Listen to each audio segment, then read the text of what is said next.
Let's do it. The views and opinions expressed on this broadcast are those of wearecolerain.com and do not necessarily reflect the views of Colerain High School, the Northwest School District, or Colerain football. Enjoy the game. Welcome to Pat Mancuso Field here on the campus of Princeton High School. This is Chris Hemanitis along with Brian and Brandon Wyatt, Mike Work here outside in the outdoor pavilion deck here at Princeton High School, where we're getting ready to kick off week 2 of Ohio High School Athletic Association football action, where your 10-1 GMC champion Colerain Cardinals will be battling a familiar foe, one we just saw 2 weeks ago, the 10-1 second place GMC team, the Fairfield Indians. Excited to be bringing you tonight's action live on wearecolerain.com. Expecting near capacity tonight, upwards of almost 5,000 people in tonight's stands here at Princeton High School. There is a long line of traffic on the road trying to get in. Obviously, this game is getting a whole lot of attention locally. It's going to be sellout, but that sellout might not get here for a while. You can see the line of cars getting off of 75 onto Chester Road here at Princeton High School. And while there is a big parking lot at Princeton, it's not the easiest in and out, especially this time, because I would hope they have police officers overriding the kind of the light system, but it is still, you can see the cars lined up all the way back onto 75 from here up in the press box. We'll take a minute and pause for our national anthem.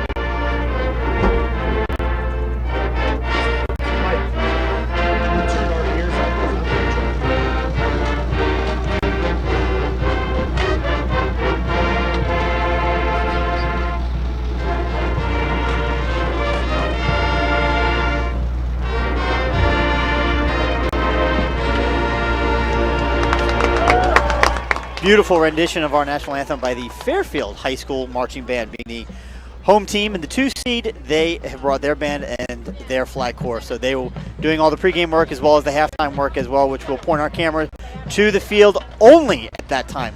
This is the first of probably several reminders we will give to all of you tuning in live on wearecolerain.com, because this is a playoff game, and certainly because we are on the road, we are unable, due to Ohio High School Athletic Association rules, we cannot show you the actual game itself. So no different than last week, we will have our camera focused once the game starts on the scoreboard.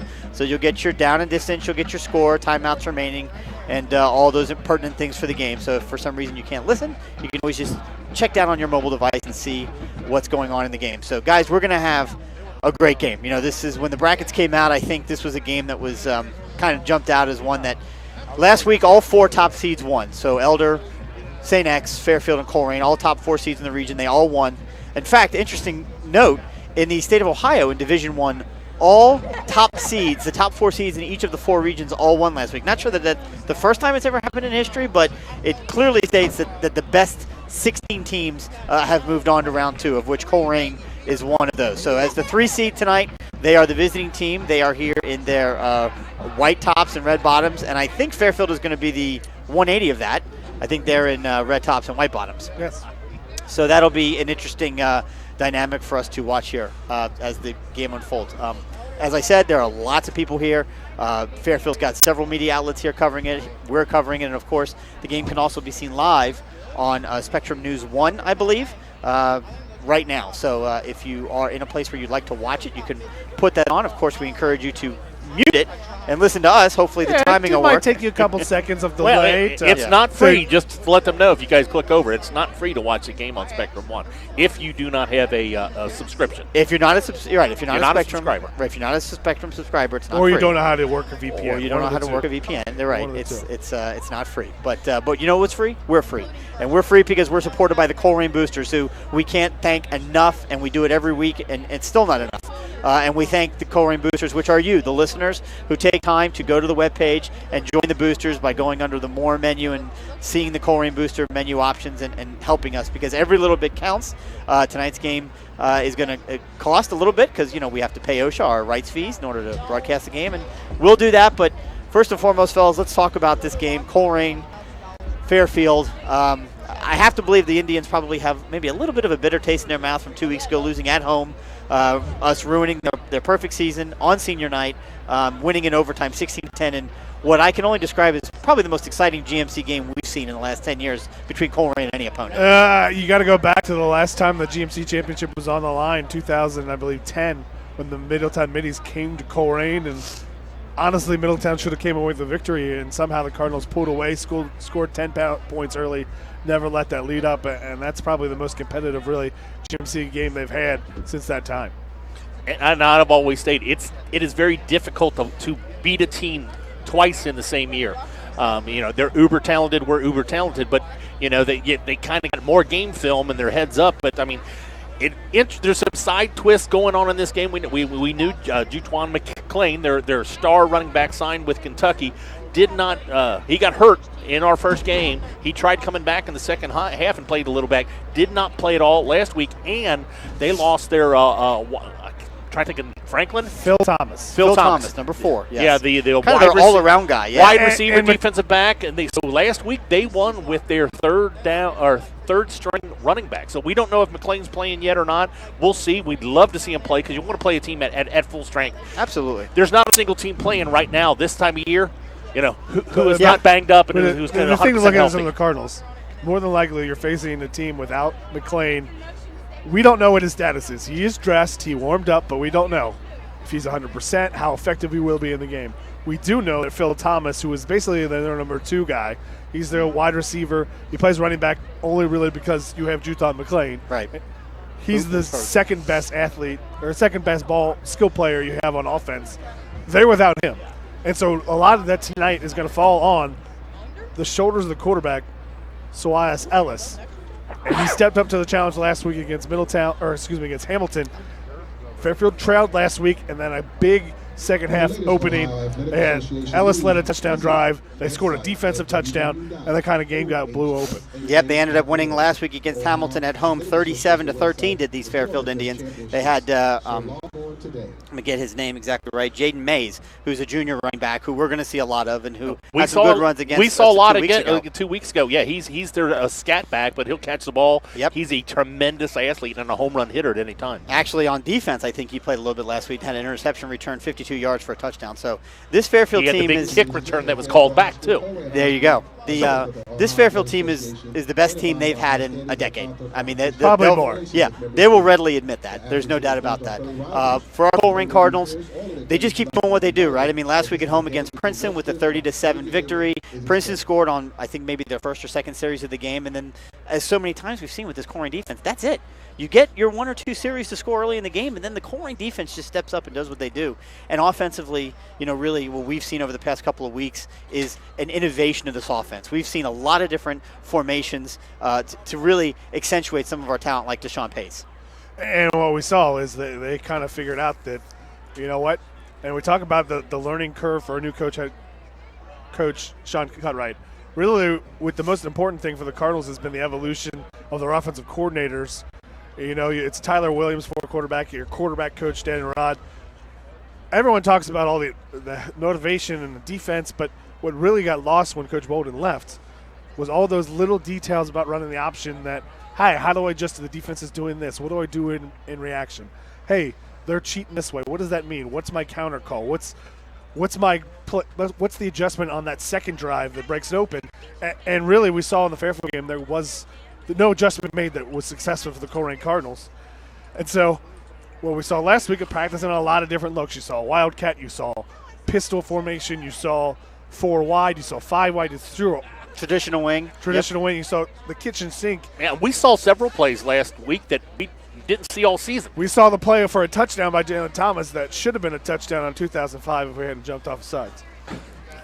Who jumped off sides in 2005? He shall not be named. Okay. So needless to say, we're kind of waiting here. Again, just as a reminder, you're seeing the field right now. If you're listening or following along live on wearecolerain.com, we will have to move the camera to the scoreboard only once the game starts. The scoreboard shows 10 minutes and 20 seconds left to go in the game, or left to go in pregame. So I'm not sure what. Yeah, scheduled for a 7 o'clock kickoff. Yeah, again, it's 6:57. Again, it's a Spectrum game, so there's little bits of delays. It's a great call out. You're right. Spectrum game probably doesn't start till 7:03. The kickoff for it probably doesn't start till do the math. 10 minutes on that, 7:07. Yep. So let's take a minute, kind of again run down these Fairfield Indians. Again, they're 10-1. They finished the year 7-1 in the GMC. They finished in second place behind the Cardinals, of course, losing 2 weeks ago. Again, last week they did beat Hamilton at home. Hamilton came in at 5-5, kind of squeaking into the playoffs as the 7th seed. They lost 37-13 to these Indians. Again, some of the names you're going to want to pay attention to and listen to, and you'll hear them tonight. Really, it's all going to, I think, start and stop offensively with their big quarterback, number 2, Sawaya Ellis. He's 6'3", 215 pounds, has over 1,000 yards passing on the season. Only 5 touchdowns to go along with 5 interceptions. So he is prone to have a turnover. 2 weeks ago, Colerain forced 3 turnovers against Fairfield. 2 of those were interceptions on Sawaya Ellis. Also, of course, running back Juton McLean, the senior, 5'10", 185 pounds, is going to UK. TBD, how much we see of him. Also, Jaden Mays, a junior on offense. We're going to be calling his name quite a bit. I had put in here Phil Thomas, who, as a receiver, has over 229 yards receiving, 141 yards rushing. But if he's on crutches, then we'll see who else steps up. Unless he's got some Willis Reed in his lineage, so I don't think so. The other big name that we're here tonight, and he had a big catch against Colerain a couple of weeks ago, was Deshawn Simpkins, the senior, 6 foot, 170 pounds, 331 yards receiving. If you guys recall, he had that diving catch down to about the 2-yard line, where he completely stretched himself out. One of the nicest catches I've ever seen. Yeah, he's their deep threat. They'll little play action. They don't throw too much underneath, but if they go deep, they're going to him. Defensively, a couple of guys on the line that we absolutely are going to want to pay attention to. That's number 55, L.J. France, who's a 6'1", 260-pound lineman with 45 tackles and 10.5 sacks. The other defensive lineman, his partner in crime up there, number 11, Brandon Smith, who's a junior, 6'1", 245 pounds. So they got over 500 pounds of beef just in those 2 dudes alone right there on the defensive line. Brandon Smith also, by the way, with 10.5 sacks. So there you go. It's 21 sacks between the 2 of them, if you believe high school statistics. From a linebacker perspective, a couple of really good ones. Phoenix Porter, a 6'1", 220-pound senior linebacker, number 17, and number 5, D'Lo McIntosh. You're going to hear his name quite a bit tonight as well. And then, of course, I had on defense Phil Thomas. But again, if he's out and isn't going to be in, then we won't have to deal with him. But who knows who else Fairfield will bring to the table to battle these Cardinals. And this game really tonight is going to be a battle of 2 front sevens. Neither team, as we know from the Colerain Cardinals, and for Fairfield, just like them, they're not ones that throw it in the air. They want to control the ball up front. They want to control the clock, play defense, score a touchdown, trap the other team deep. That's their game plan, just like the Colerain Cardinals. For the Colerain Cardinals, that front 7 needs to contain whoever it is that's in the backfield. Whether it's McLean, whether it's Ellis, whether it's some other individual. We saw last week they got exploited off tackle by Taj Boyd there in the first half. It made some adjustments, but there really wasn't any other threat that the Cardinals see. Ellis has the ability to run here, and they're going to be a lot more trusting than Princeton was with their quarterbacks last week and running the football.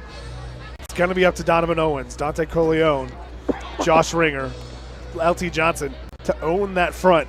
Clear some space for your linebackers and let go.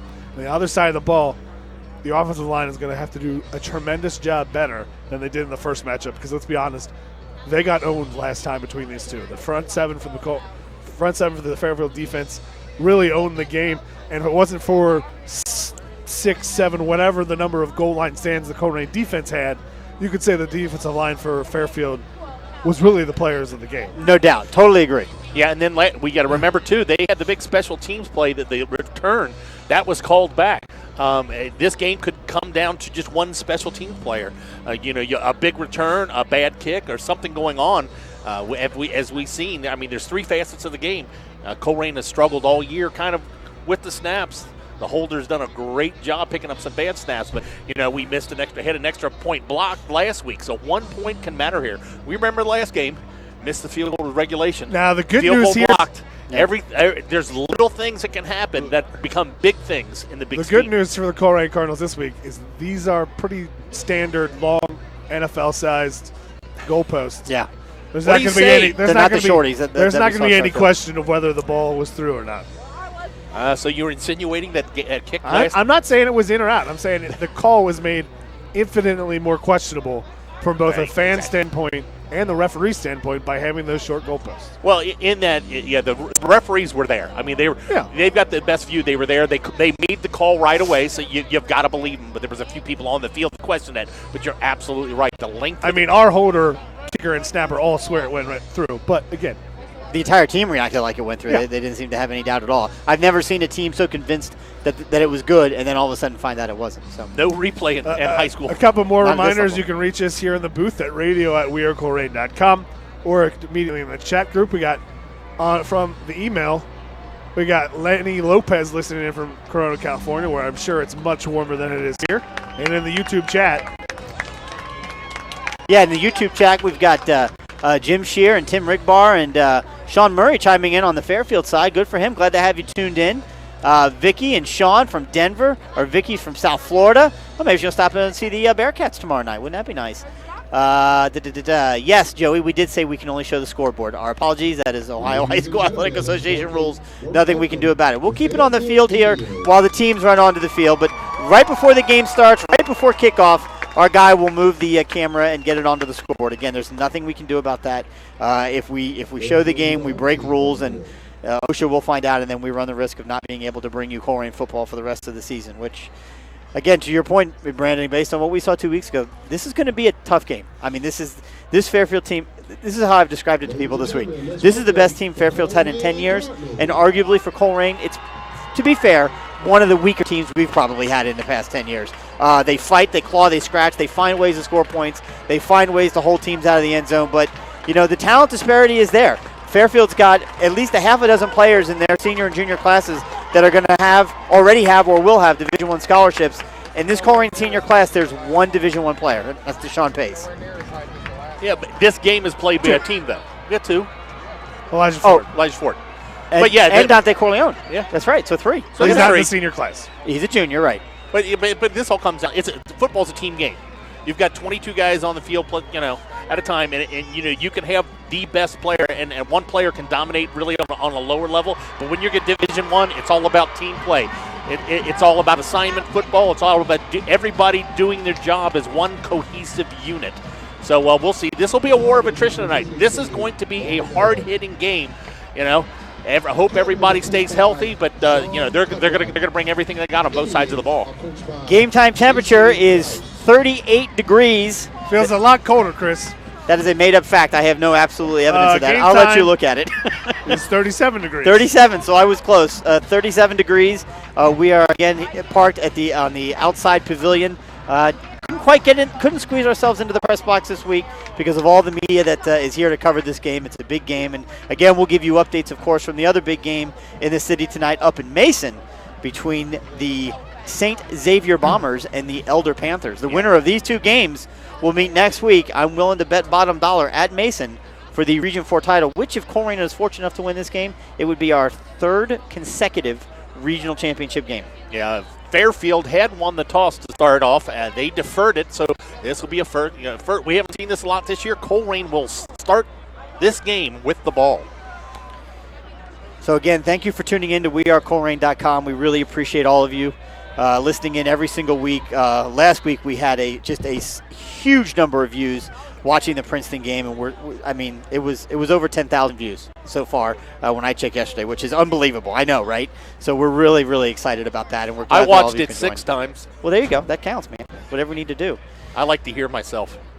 Again, you got your scoreboard there. We've got about a minute left, and again, as a reminder, this game is being broadcast live by Spectrum on Spectrum News, and so we're going to see some intermittent stops throughout the course of the game. We're going to see that guy on the field with the big orange gloves that makes everybody wait 2 minutes while they do a commercial. Yeah, that's exactly what's happening right now. Both teams are ready and lined up to go, but we have to let this extra minute run off the clock.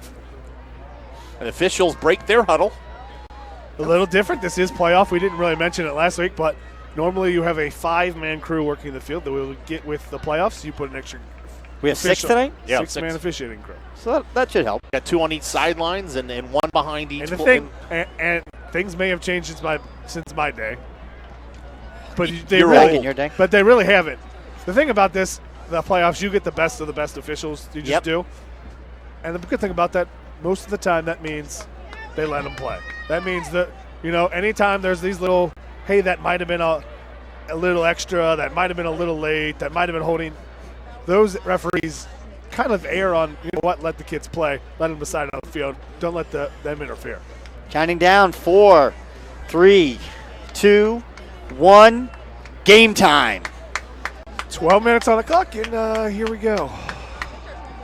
Elgin Phillips set to kick off. That's a good name. For the Indians. Elgin Phillips. 10-1 Colerain Cardinals versus the 10-1 Fairfield Indians in the second round of the Ohio Division I Region 4 playoffs. Playing for a chance, for an opportunity to play next week in the Division I Region 4 final. Yeah, 37 degrees, wind almost non-existent. It's a beautiful night for football here in Ohio. The kick is up, and it is going to be caught right at about the 5-yard line. Taken up to the 10, the 15. That's Sean Williamson who's got it. He's out to the 20. He's got some room. He's out to 25, the 30. Still on his feet. Gets it out past the 35-yard line, where it'll be first down for the Colerain Cardinals. Yeah, if I remember correctly, Chris, last time we played him, their kicker pretty much kicked every ball into the end zone. It's not windy. The ball's not going to be affected by the wind, but the temperature, you don't get the compression on the ball, and that was taken about the 5 or 6 yard line. So well, it's not just that. It's a kicker. You don't necessarily have the best feel. You don't get to practice in the cold that much to know, hey, how that feels going to feel a little different coming off your foot. I formation for the Cardinals. Freddie Johnson starting the game, the junior quarterback under center. Again, I formation, Hamza Abdul-Wahid.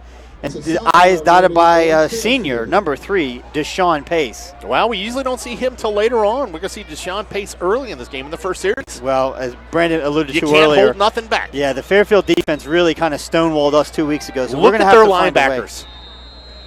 I've seen them up there, but they are crowding the box. They're 9 people within a couple feet of the yard. There's a speed pitch out to Deshawn Pace, who's trying to get some extra room. He makes some guys miss, stays on his feet. He's out past the 50. He's got enough for the first down, and he gets knocked out of bounds, but not before he picks up a Colerain Cardinal first down. What Deshawn Pace gives you back there is an athlete. He's not a running back. He was stopped in the backfield, but he has got a great stiff arm. Great stiff arm. The quarterback was there, and he had him stop for a loss, but that extension of that hand, keeping him back, kind of freed him up, and he took a loss into a big gain down to the 45-yard line. So 20-yard gain for Deshawn Pace on the ground, and nothing but just a wide pitch.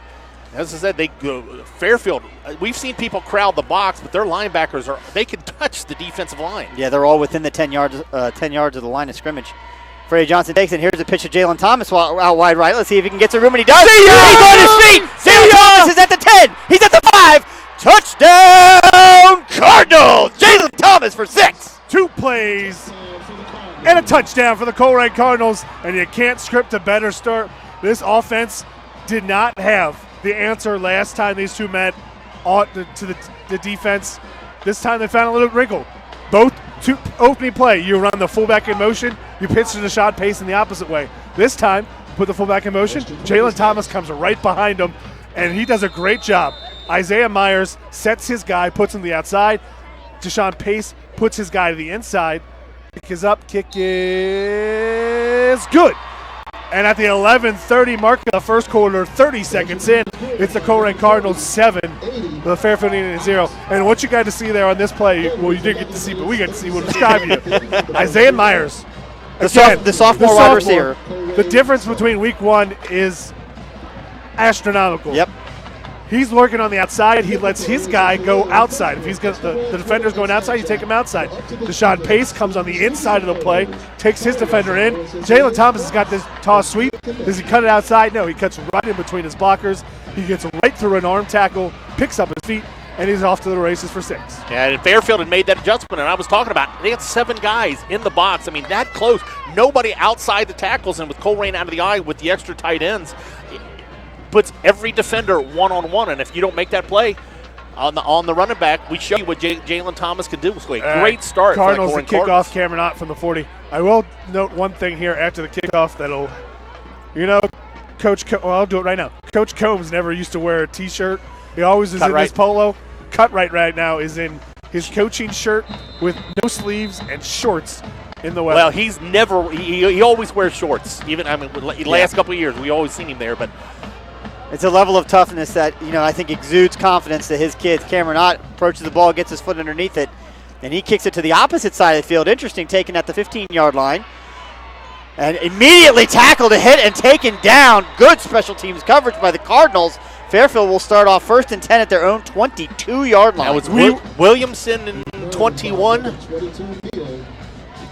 We were surprised. Fairfield was surprised. It's like they didn't know what to do. It's like they listened to me. I've been complaining week after week. They do that pop-up kick up to the right side, and they do it over and over. You can game plan for it. Mix it up sometime, and that's what they did. Thank you for listening, Coach. That's exactly what it, so check that. Ball is actually on the 23-yard line. 1st down and 10 for the Fairfield Indians. Juthon McLean at number 9 is on the field behind Sawaya Ellis, the senior running back. So let's see what they do here to start off. It's just a 2 running back set, 1 wide receiver split either way. There's a handoff to the McLean right away. He cuts it up the middle, and he gets hit immediately. He's going to pick up about 1, 2, 3, 4 yards on the play. It'll be 2nd down and 6 for the Fairfield Indians. So no doubt about it. McLean is healthy, and he's out. No, there. he's not. No, he's not. McLean. Oh, my goodness, look at that. There was a big pile up right there, and McLean is writhing on the ground. Oh, the referees were allowing them the play to go on. There was, pretty much what we call the rugby, not a scrum, Brandon, but what do you got? Maul. The rugby maul. And first play of the game, McLean takes it up there. And honestly, the Fairfield Indians could complain about the Colerain kind of going, but they were playing to the whistle. That's on the referees for letting that go, but it's also on you. You take the risk with the player like that. And what we see there is immediately when they unpiled, he threw his helmet off in disgust and was right around. He's in great pain. So that's really, really upsetting and sad to see. I mean, this young man is a senior, and there's nothing more that he wants to do to go out strong. And but we've seen this almost the entire year. It seems like the referees are really letting the play continue. They are. You're right. We've seen it now several weeks in a row. In this case, a kid is probably going to come out of this game hurt. We'll see if he can come back or not. Well, now that's interesting. He's walking off on his own power, but a noticeable limp.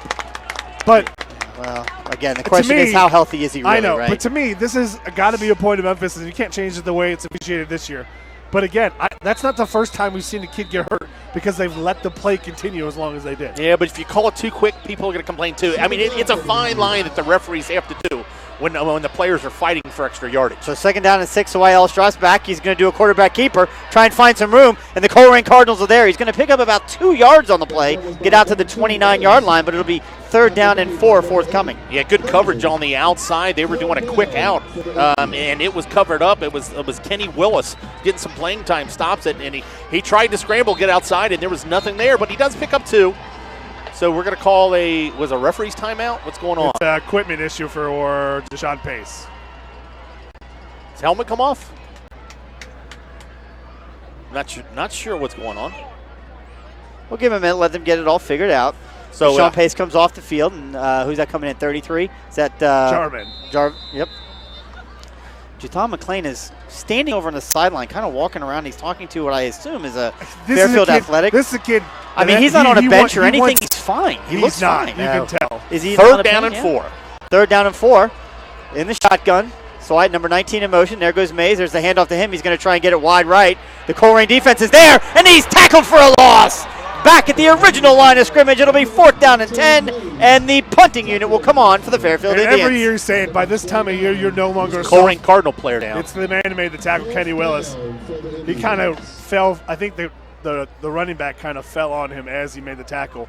Yeah. But again, by this time of the year, the saying is, if you're a sophomore, you're no longer a sophomore. And if we've seen anyone emerge these past couple weeks, it's been Kenny Willis. The sophomore corner who didn't start the year as the starting cornerback, and he's made tackle after tackle, made some plays on some pass deflections, and he's really solidified that second corner spot for the Colerain Cardinals. And he's up and walking out on his own power. Good to see. But, this cold weather, you get hit with a helmet or something to the shin or the back or something, everything stings a little bit more in this kind of weather. But it's going to bring up the punting unit from Fairfield, kicking from the 10. Deshawn Pace going to set up right about midfield. 10 minutes to go here in the opening quarter. Colerain up 7-0 after their 2-play opening series resulted in a touchdown. No pressure at all on the punter. He gets a good kickoff. Deshawn lets it bounce at the 50, and it takes a Colerain bounce. At the 45 for Colerain.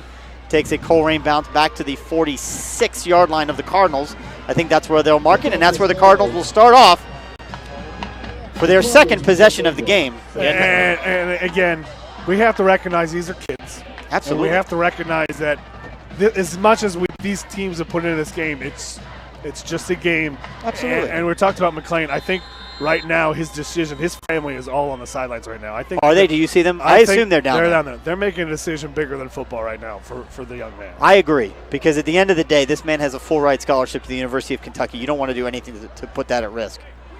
Colerain to the traditional wing formation. 2 wide receivers set out to the left.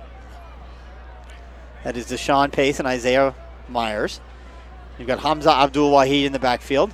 And there's that's a lateral. It's a throw backwards. It goes out of bounds, intended for Deshawn Pace. That's going to be a big mistake right there. It was just a quick out, almost a little bubble screen, but he did throw it backwards, which is a lateral. So it's a 9-yard loss on the play. So that'll take it back to the Colerain 32-yard line. 37. Again, just a reminder to those of you in the chat room, there seems to be some confusion. We cannot show you the live video action of the game. It is against the Ohio High School Athletic Association rules. We will be punished severely with fines. Spectrum pays a lot of money to have the exclusive rights. That's exactly right. So that's why you're only seeing the scoreboard. So second down for the Cardinals. Freddie Johnson keeps it. He follows Deshawn Pace around, picks up a block, gets out to the 45. He's up to the 50. He's going to be close to a first down. Going to be about 3 yards shy, maybe 2 yards. We'll see where they mark it. Great run for the junior quarterback. And a completely different, again, we saw a completely different set of plays last week. This time, Deshawn Pace lines up at the fullback. They run a man in motion, and they to the left, and they run a speed option with Pace to the right. Pace realizes there's no pitch guy out there. He just becomes a lead blocker. And Freddie Johnson. I understand that. Deshawn Pace. I know. He knows he just becomes a blocker. Freddie Pace files behind him, picks up a big gain. Yeah, I don't know if that was that might have just been a straight quarterback keeper and using Pace as a lead blocker, Brandon. But it brings up a third down and a long third down and 3. Yep, third down and 3 for the Colerain Cardinals. There's a handoff right up the middle to Deshawn Pace. He's going to get hit right in the middle of that line. He's going to get up to about the 46-yard line, I think is where they're going to mark it. So he's going to be about 2 yards shy. Smart move here is to punt and put the ball deep into territory. We'll see what the Cardinals do. They may go for it. Yeah, I mean, this is, you've got a little bit of lead, but you can really take a lot of sting out of the Fairfield if you get it on this. I don't know if they maybe try to draw them off sides or. Maybe. Would have liked to have seen the tank package maybe come in and see or if even they the Wildcat here. Yep. Freddie Johnson under center now. They need. Oh, they almost got the nose guard off sides. That was close. They need 2 yards to get the first down. Play clock is down to 7 seconds. Yeah, they're going to call a timeout. Yep, that's exactly what they're going to do. So that's not a bad call. See if you can get Fairfield to jump and give you the first down. They didn't bite. Well, 2 of the defensive linemen, they flinched, but they didn't come into the neutral zone, so it was held their water. A good play is going to bring up another fourth down decision. But this is an area we've talked about this kicker, and we jokingly said almost every time we're on fourth down punting the ball that this is a good time for a fake. But we've got an athlete back there at kicker, at Lawson Sandusky, who I don't know if he's got the green light every time, but he can run it. He used to be a quarterback. He can throw it too. So this, what would you say this is a spot for? This is, I've already said it, this is as much as we've joked about it all year, this is a good spot for it. But you know what? Fairfield's coaches are smarter than me, and they're probably going, hey, this is a good spot for a fake, so they're going to be sitting on him. Juthon McLean, just kind of an update. He's still running up and down the sideline on the track. I mean, he looks fine. He doesn't have his helmet, but Well, when you've got an ankle, knows? it feels good. You've got a hamstring, it feels good until you move, until you stress that muscle. Well, he's got his helmet in his hand, so he's going to get ready to put it back on. He has every intention of coming back out there. So there's a snap back to Lawson Sandusky. He's got it. It's a high punt, but it's very short, and it's going to take a Fairfield bounce, unfortunately. Only get down to about the 27-yard line. Excuse me, 28-yard line. Check that. And that's where Fairfield will start, 1st and 10 at their own 28-yard line. Yeah, that's short of a field. It looked like Sandusky was trying to aim it. Yeah, just it did. kick it. Yep. He's an unconventional putter, and he's got the variety of kicks he used, directional kicks, rugby-style kicks. But that time, I think he was hesitant and trying to finesse a kick. Just kick that ball, young man. Yep. So McLean back in the backfield. He's trying to loosen up that ankle right there, too. I thought it was a foot strain. I guess Mid-foot same one. sprain Okay, was what it was called. Foot, ankle, they're all connected, right? All A right. lower leg injury. Yes, exactly right. There's a handoff to McLean. Once again, he's going to take it around the side and try and get something. He's wrapped up by Donovan Owens and another host of Cardinals. He will pick up 3 yards on that first down. Not shying away from contact. They run straight up the middle. McLean has got the ability, honestly, even if he's not 100% healthy, he's rattled off, I want to say, 6 50-plus yard touchdowns this year. It's more than that. Up into the Colerain game, he had one every single game over 50 yards. Yeah. He is lightning quick. And we said it 2 weeks ago. But he's one of the most dynamic players we've seen. 4 wide receivers set now. Wildcat with McLean now. McLean going to take a direct snap. How about that? He's going to take it. He's going to try and roll, cut it back up the middle, and run right into the middle of that Colerain defense, and he's going to get absolutely nothing. Dante Corleone all there in the tackle. This interior defensive line right there for the Colerain Cardinals held the ground and he got back to the original line of scrimmage. Well, ball set at the 31-yard line now. 3rd down and 6. Officially no gain on the play.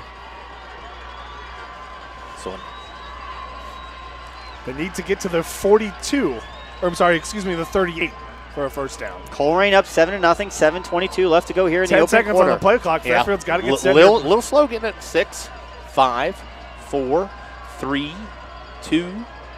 There's the snap to Sawai Ellis. He drops back, rolls out, looks to pass, and it is caught by number 21, and they're going to give him Here's right. That's a good spot. Yep, they're going to give him 1 yard past the stick, so it'll be a first down for the Fairfield Indians. That was Deshawn Simpkins on the catch. Yeah, just a quick out. He saw where he needed to get, went a yard past it, turned out to the sidelines. A good timing route, right on the money. Just over the hands of the outstretched Xavier Kendall underneath. And just a simple flood pattern, and he finds the one right at the sticks for the first down. So it'll be the ball at first down at the Fairfield 39-yard line. So once again, side by side, Sawaya Ellis, Jathon McLean. There's a handoff to Mays. He's going to take it from right to left, try and find some room up the middle, and he's going to be hit right away by number 8 for the Colerain Cardinals and taken down after about a 2, maybe 3-yard gain. Yeah, they had a lot of success the first time these two teams met with that outside run. He's a dynamic athlete, and I tell you what, he's listed in the program as 5'10". I don't know if he's that big. He does a great job. They had a lot of success with that play, but it was not him. It was Phil Thomas who was the one who really. Was it? Okay.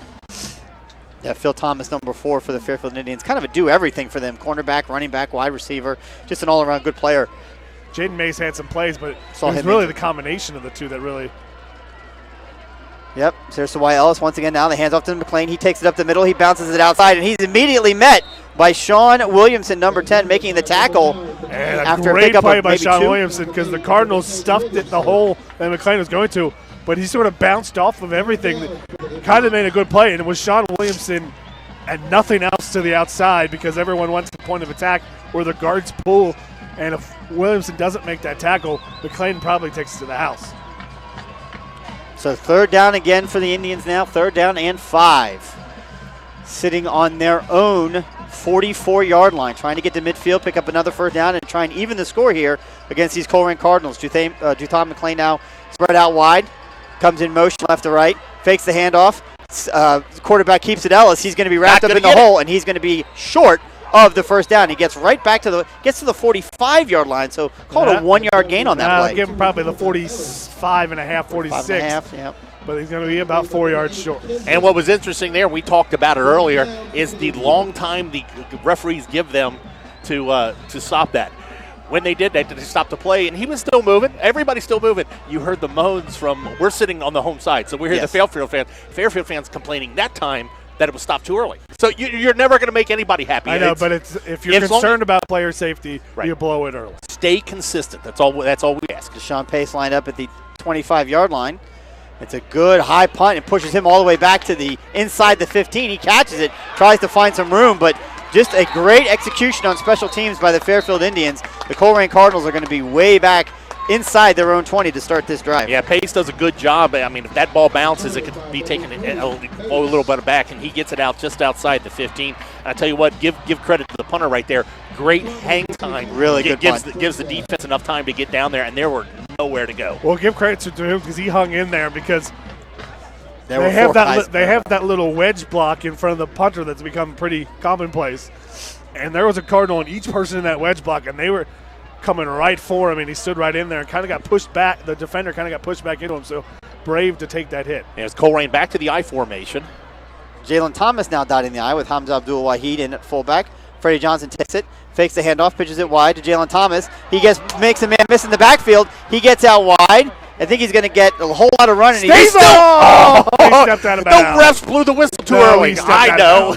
I was making fun of myself at that point. I tell you what. Great run for Jalen Thomas. Jalen Thomas is kind of thickly built. Yes, he is. And if you don't wrap him up, and he was stopped for about a 3-yard loss, but he runs, if you don't have a second guy on the tackle, he runs through a lot of arm tackles. He gets about 4.5, 5 on the play. So 2nd down and 6 for the Cardinals. Coming up on 4 minutes left to go here in the opening quarter. I don't know why because he stepped out of bounds. That's right. So here we go. A little bit of motion in the backfield. Hamza Abdul-Rahid splits wide right. Here's Deshawn Pace, who's got it. He tries to make a man miss, but Fairfield was all over that. I don't know if I think he got back to the original line. He got about 2 yards. Did he? Yeah, he got about 2 yards. Let's see where they mark him. See, whenever you've got to stop in that backfield to change direction against this defense, that's what spells trouble for you. Well, that one there was not – when Fairfield did such a good job of in Week 10, the backside got off of their blocks, and that's what happened there. The initial blocks were there, and the backside just got there in time and really cut off. He's still going to get ball moving forward, but he doesn't have all that room to make cuts in and out of players. Yeah, and if the hole's not there right away, even for both of these teams, the defensive speed. Timeout Cardinals. Yeah, the Cardinals are going to have to burn their second timeout of the quarter. Play clock got all the way down to 4 seconds, so reset that to 25. This is kind of a big 3rd down, right? 3rd down and 5 at their own 22-yard line. Yeah, they have attempted one pass today, which turned into a lateral, which lost 9 yards. Which officially doesn't go down as a pass. Okay. What does that go down as? Fumble. Just a negative carry. Negative carry. Okay. So again, thanks for tuning in to WeAreColerain.com's presentation of Colerain Cardinal varsity football. It's week 2 of the playoffs here, where Colerain and Fairfield are battling once again. Saw each other 2 weeks ago, and Colerain, of course, winning that thrilling 16-10 game in overtime. Thought we won that game 2 or 3 times before we actually pulled out, but it was a phenomenal game. I think a great crowd at Fairfield thought they won it a couple times too. That was one of the most amazing games. Yeah, it was a lot of fun. Yeah, a lot of fun.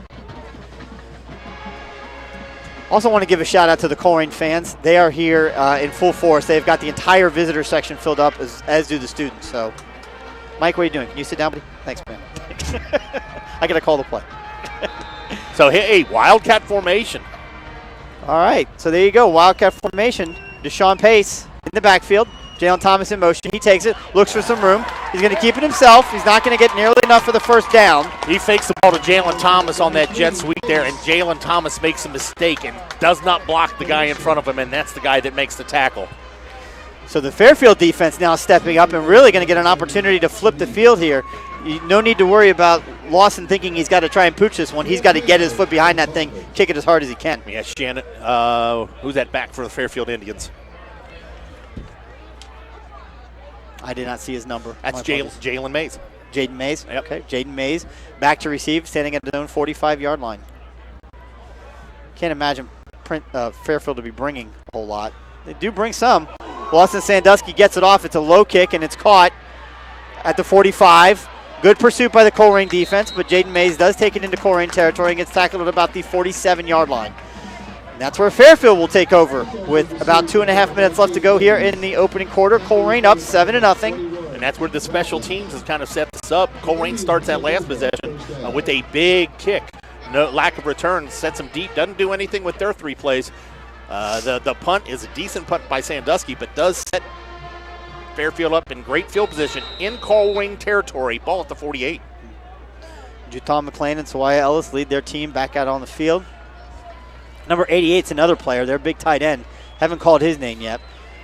May see him at some point here shortly. 19 goes in motion.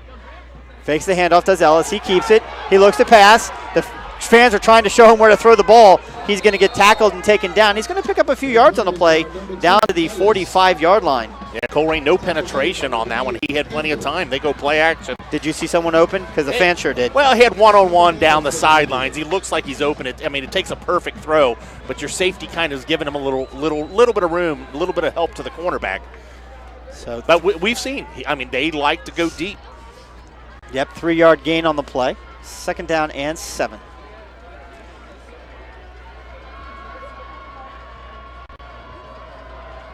Once again, 2 wide receivers. Oh, there goes Mays in motion. Just kind of handoff across the middle. Juton McLean's got it, and he's into the open. He stays on his feet. He gets it all the way down to the 30-yard line, so he's going to pick up enough for the first down for the Fairfield Indians. That's the kind of spinning ability, athletic ability, speed that Juton McLean can bring to your offense. He made several Cardinals miss on that. And it's just a tackle over, follow the guard to the left side of the formation. Their Cardinals put a hand on, but never got a good, solid contact, and he goes forward. If I'm the Cardinal defensive coach, though, I can point out that right guard was sitting pretty far back and was obvious he was going to pull. Little tell the Cardinals might be able to pick up later on. So 1st down and 10 for the Indians on the Colerain 30-yard line. Snap is back. Ellis keeps it, rolls to his left, trying to find some room. Good pursuit by the Colerain defense. The big boy stays on his feet, gets it down to the 25-yard line.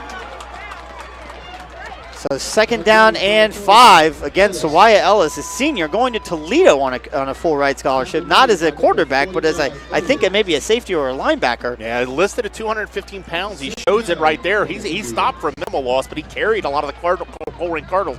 Colerain trying to strip the ball, hold him up, but he took complete advantage of that, keeping his leg drive going and picking up 6. He's a very patient runner. Kind of, standing back behind that line, kind of waiting for the hole to develop. I mean, that can be a good or a bad thing, right? Yeah. And that's probably why the timeout Fairfield is play class. It's probably why Fairfield fans were yelling at him to do something on the play. He's very deliberate. He knows it, and he's not going to make that mistake. He's going to take that safe play, kind of pick and choose. He's not going to do anything. Let your blocks develop. Yeah, he's not going to do anything crazy. And if you're the Fairfield Indians all year, we know it's not 100%. He could be 100%. We don't know. When you have the guy like Juton McLean, your job as the quarterback is to just not turn it over. Don't turn the ball over. Again, and that's what he's done so far tonight. Yep, no turnovers for either team yet so far tonight with 32 seconds left to go in the game. Colerain up, or left to go in the first quarter. Colerain up 7-0. Couple score updates. Elder leads St. X at the end of one quarter, 7-0. Where'd you get that? From my phone. Okay. LaSalle leads Walnut Ridge 7-0 at the end of the first quarter. And Harrison leads DeSales 14-0. Wow. At the end of the first quarter. Way to go, Harrison. Way to go, Wildcats. Wildcats. So the kind of the story in that X-Elder matchup, right? Last time Elder got up on St. X big early, and X had to fight back. So if X can keep that game close, they've got a chance. Elder was in position to score another touchdown, an interception in the end zone by St. X. That's the second week in a row they've done that. So here we go. 2nd down and 4 officially on the scoreboard at least. Snap back to Ellis. Hands it back to McLean, who takes it right across the middle, keeps his feet churning. He's going to get tackled. He's going to pick up a few yards on the play. He will be short of the first down. And Cardinals are upset. They thought the tight end jumped on that play. Cardinals did a little shift to their defensive line, and they're saying, hey, the tight end moved. Did not call it. Maybe kind of see it from a perspective. He is the man at the end of the formation, so maybe you say he can shift like that. I don't know what the official call is.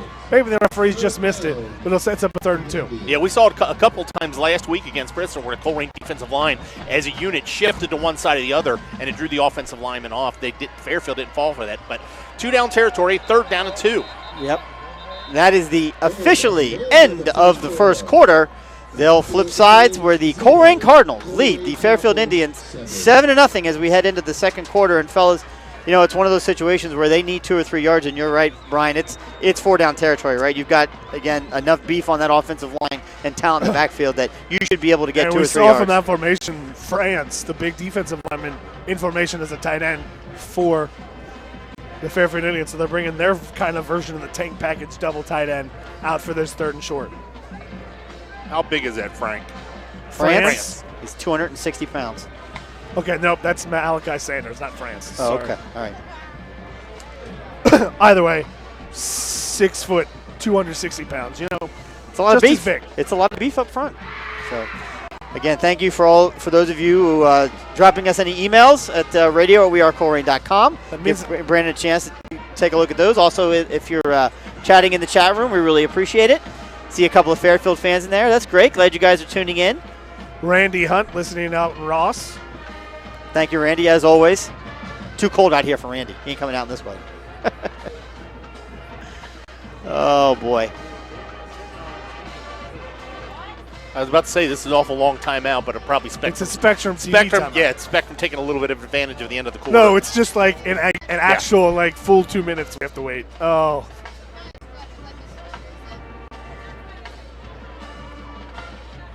Gives each coach a little bit more time to think about, even second guess themselves. You make the play call, but you got to, you want that to go right away, but you got this long timeout waiting for it. It's like, okay, wait a minute, maybe we should have done this. I mean, it would drive me crazy.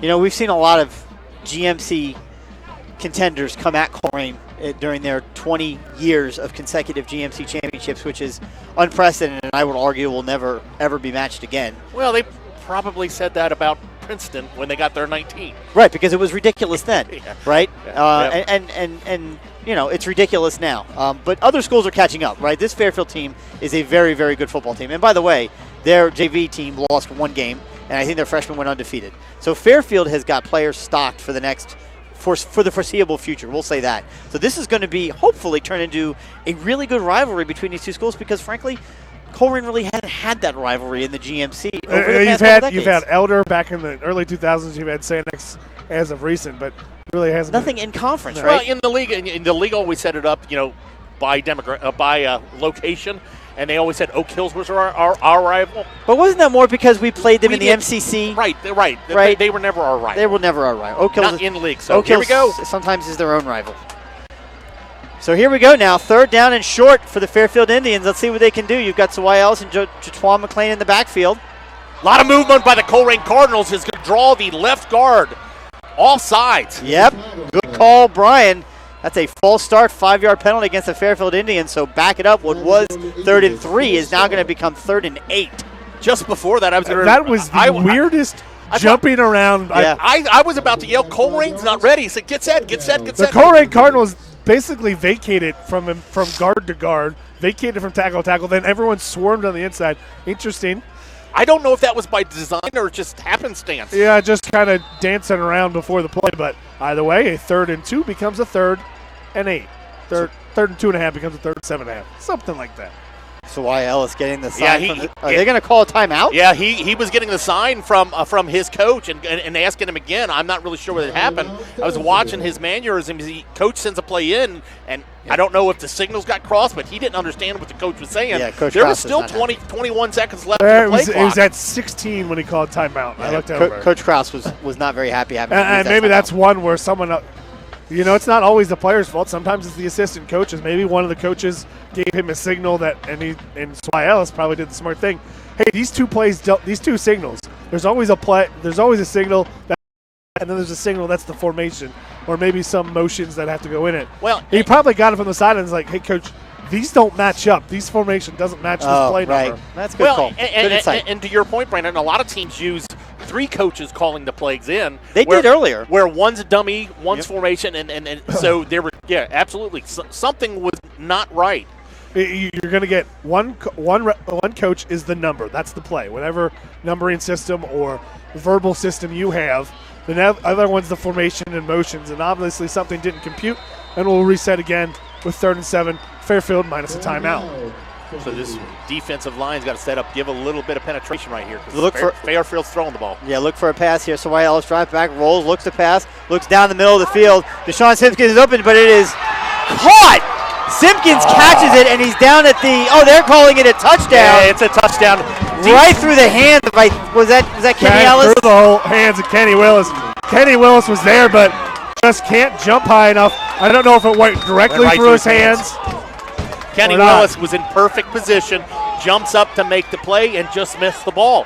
I mean, he was behind the wide receiver when the ball was up in the air, had the timing, got around to the front of the wide receiver, makes the jump, and just missed the ball. Missed it. Just missed it. He just missed it. That's all you can say. He just missed it. So as a result, the Fairfield Indians put 6 on the board. They're going to line up now to kick the extra point. So Wyatt Ellis on to hold. Didn't see the snapper.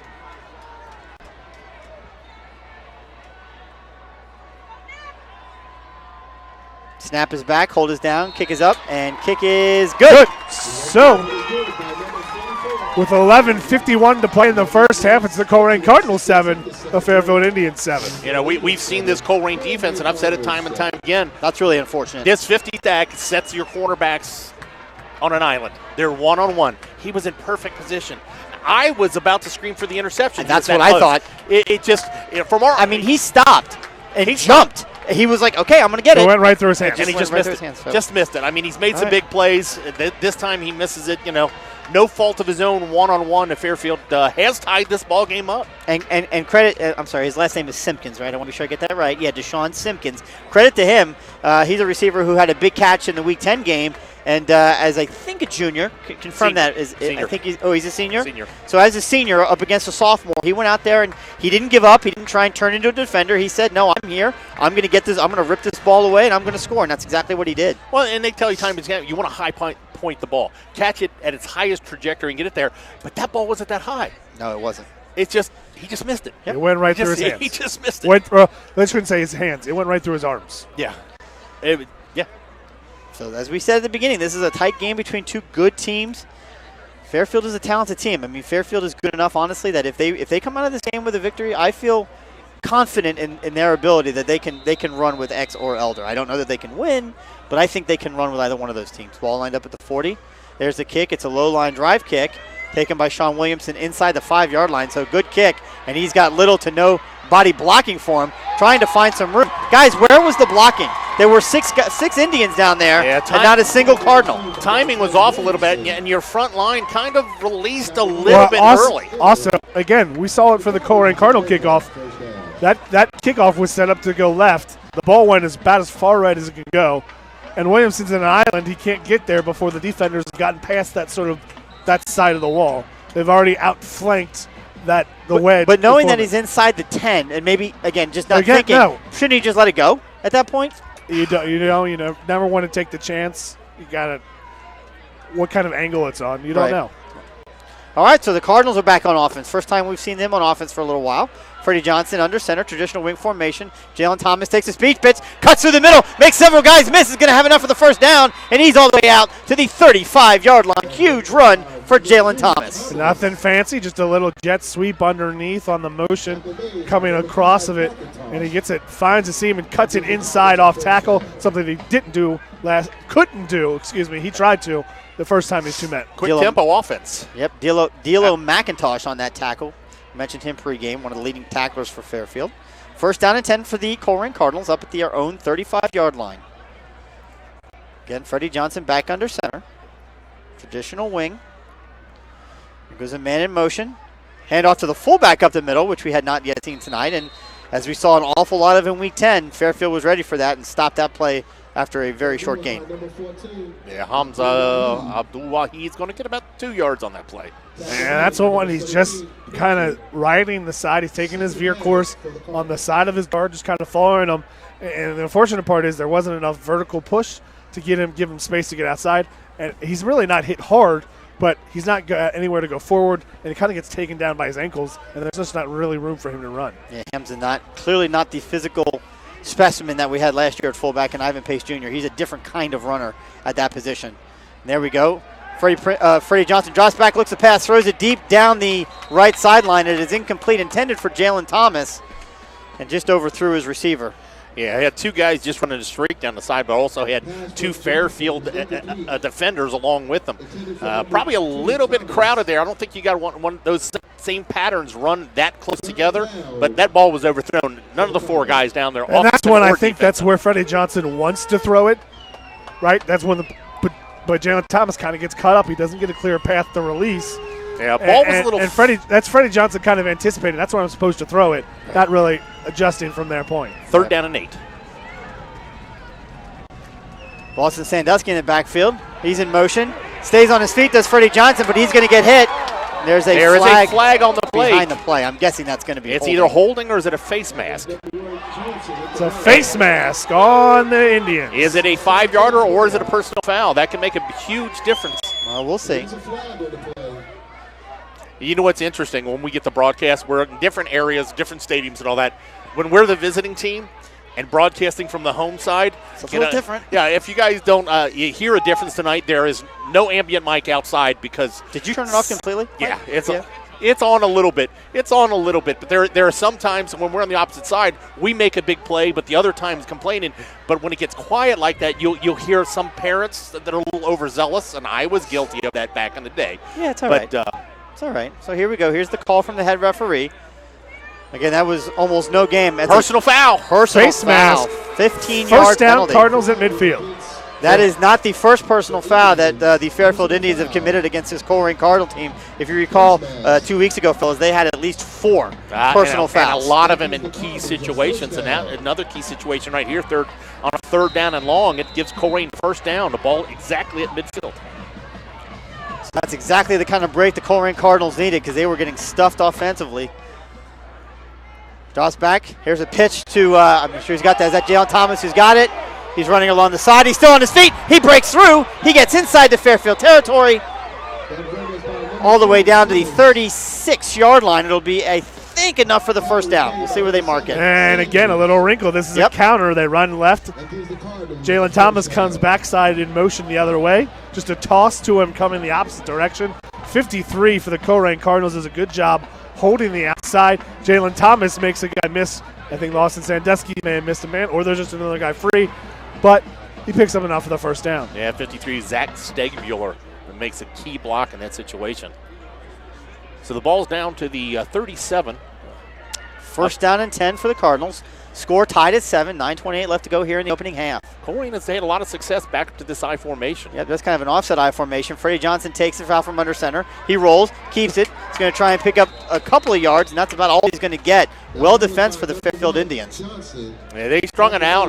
They went to the weak side. They went motion left, and they go out there, and he did have pace to pitch it to, but Fairfield does a great job stringing out. Lawson Sandusky was the lead blocker there on the outside. And he pushes his man, but his man does a great job. Freddie Johnson wants to get that ball on the outside. He wants to get that speed option, him and his option man to the outside. The Fairfield defender never lets him get that edge, forces it back in, and the rest of the defense takes over. So officially a 2-yard gain on the play. 2nd down and 8. Freddie Johnson under center. Pace at fullback. Yep, there you go. Oh, big block. There's a good block, and Freddie Johnson takes it. But again, he's kind of tackled a little bit in the backfield. He's going to pick up a couple more yards, get inside the 35-yard line. We'll call it the 34. Second time we've seen that. Not really going to run the fullback option with pace in the fullback position. Really kind of use him as a lead blocker for that kind of, I don't even know if it's a designed option or it's just a quarterback keeper going the other way. It looks like a quarterback keeper, and he did a great job. He hit his guy, but it's that backside speed. Fairfield, the Indian linebacker, shut it down. Cardinals got to get this play in the line. They got 10 seconds. They're still in the huddle. They do have one timeout left, and it seems as if they're destined to use it. If they don't get this, they got 4 seconds, 3 seconds, 2 seconds, 1 second. Freddie Johnson gets it. He gets the snap off, drops back, looks to pass, throws it in, and it is caught inside the 30-yard line all the way down to the 25. We'll say he's down at the 22 years on. Isaiah Myers just sits in a spot past the sticks, catches it, and then Isaiah Myers, he's about 6'4" and maybe 160 pounds soaking wet. His skinny body slides through the 2 defenders, and he picks it out about 2 extra yards up. Yeah, ball's going to be on the 22. I tell you what, they tested the limits of the play clock right there. Oh, yeah, they did. Oh, my goodness. Well, they've got the clock out there, but the officials have the official clock on the field. And we're getting a timeout. Referee's timeout. Officials timeout. It's a chain issue. So it's interesting. So, thanks everybody. As Chris mentioned earlier, we are brought to you by and supported by the Colerain Boosters. We are nothing without you. Even if it's $5, $10, $15, $25, your individual sponsorships are, join the Boosters. But thanks to all of the corporate sponsors, Absolutely. the big dollars. If you've ever been to Colerain, you see everything in there around Colerain, not just the high school, but also the middle schools. Colerain Middle School and White Oak Middle School, all supported by our corporate sponsors. So is this that pistol formation? No, fellas? it's wishbone. Wishbone. Oh, this is just the wishbone formation. My apologies. There's a speed pitch back to Jalen Thomas. He's got it. He's going to try and run wide right. He's going to get down inside the 20.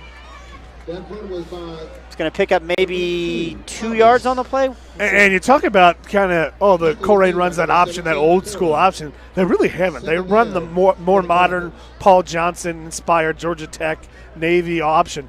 This formation, this is old school option. Yep. This is wishbone. Wishbone. Yep. This is, you know what, we're not going to run the option. Sometimes we're just going to hand it off to our best player in the backfield or have two lead blockers.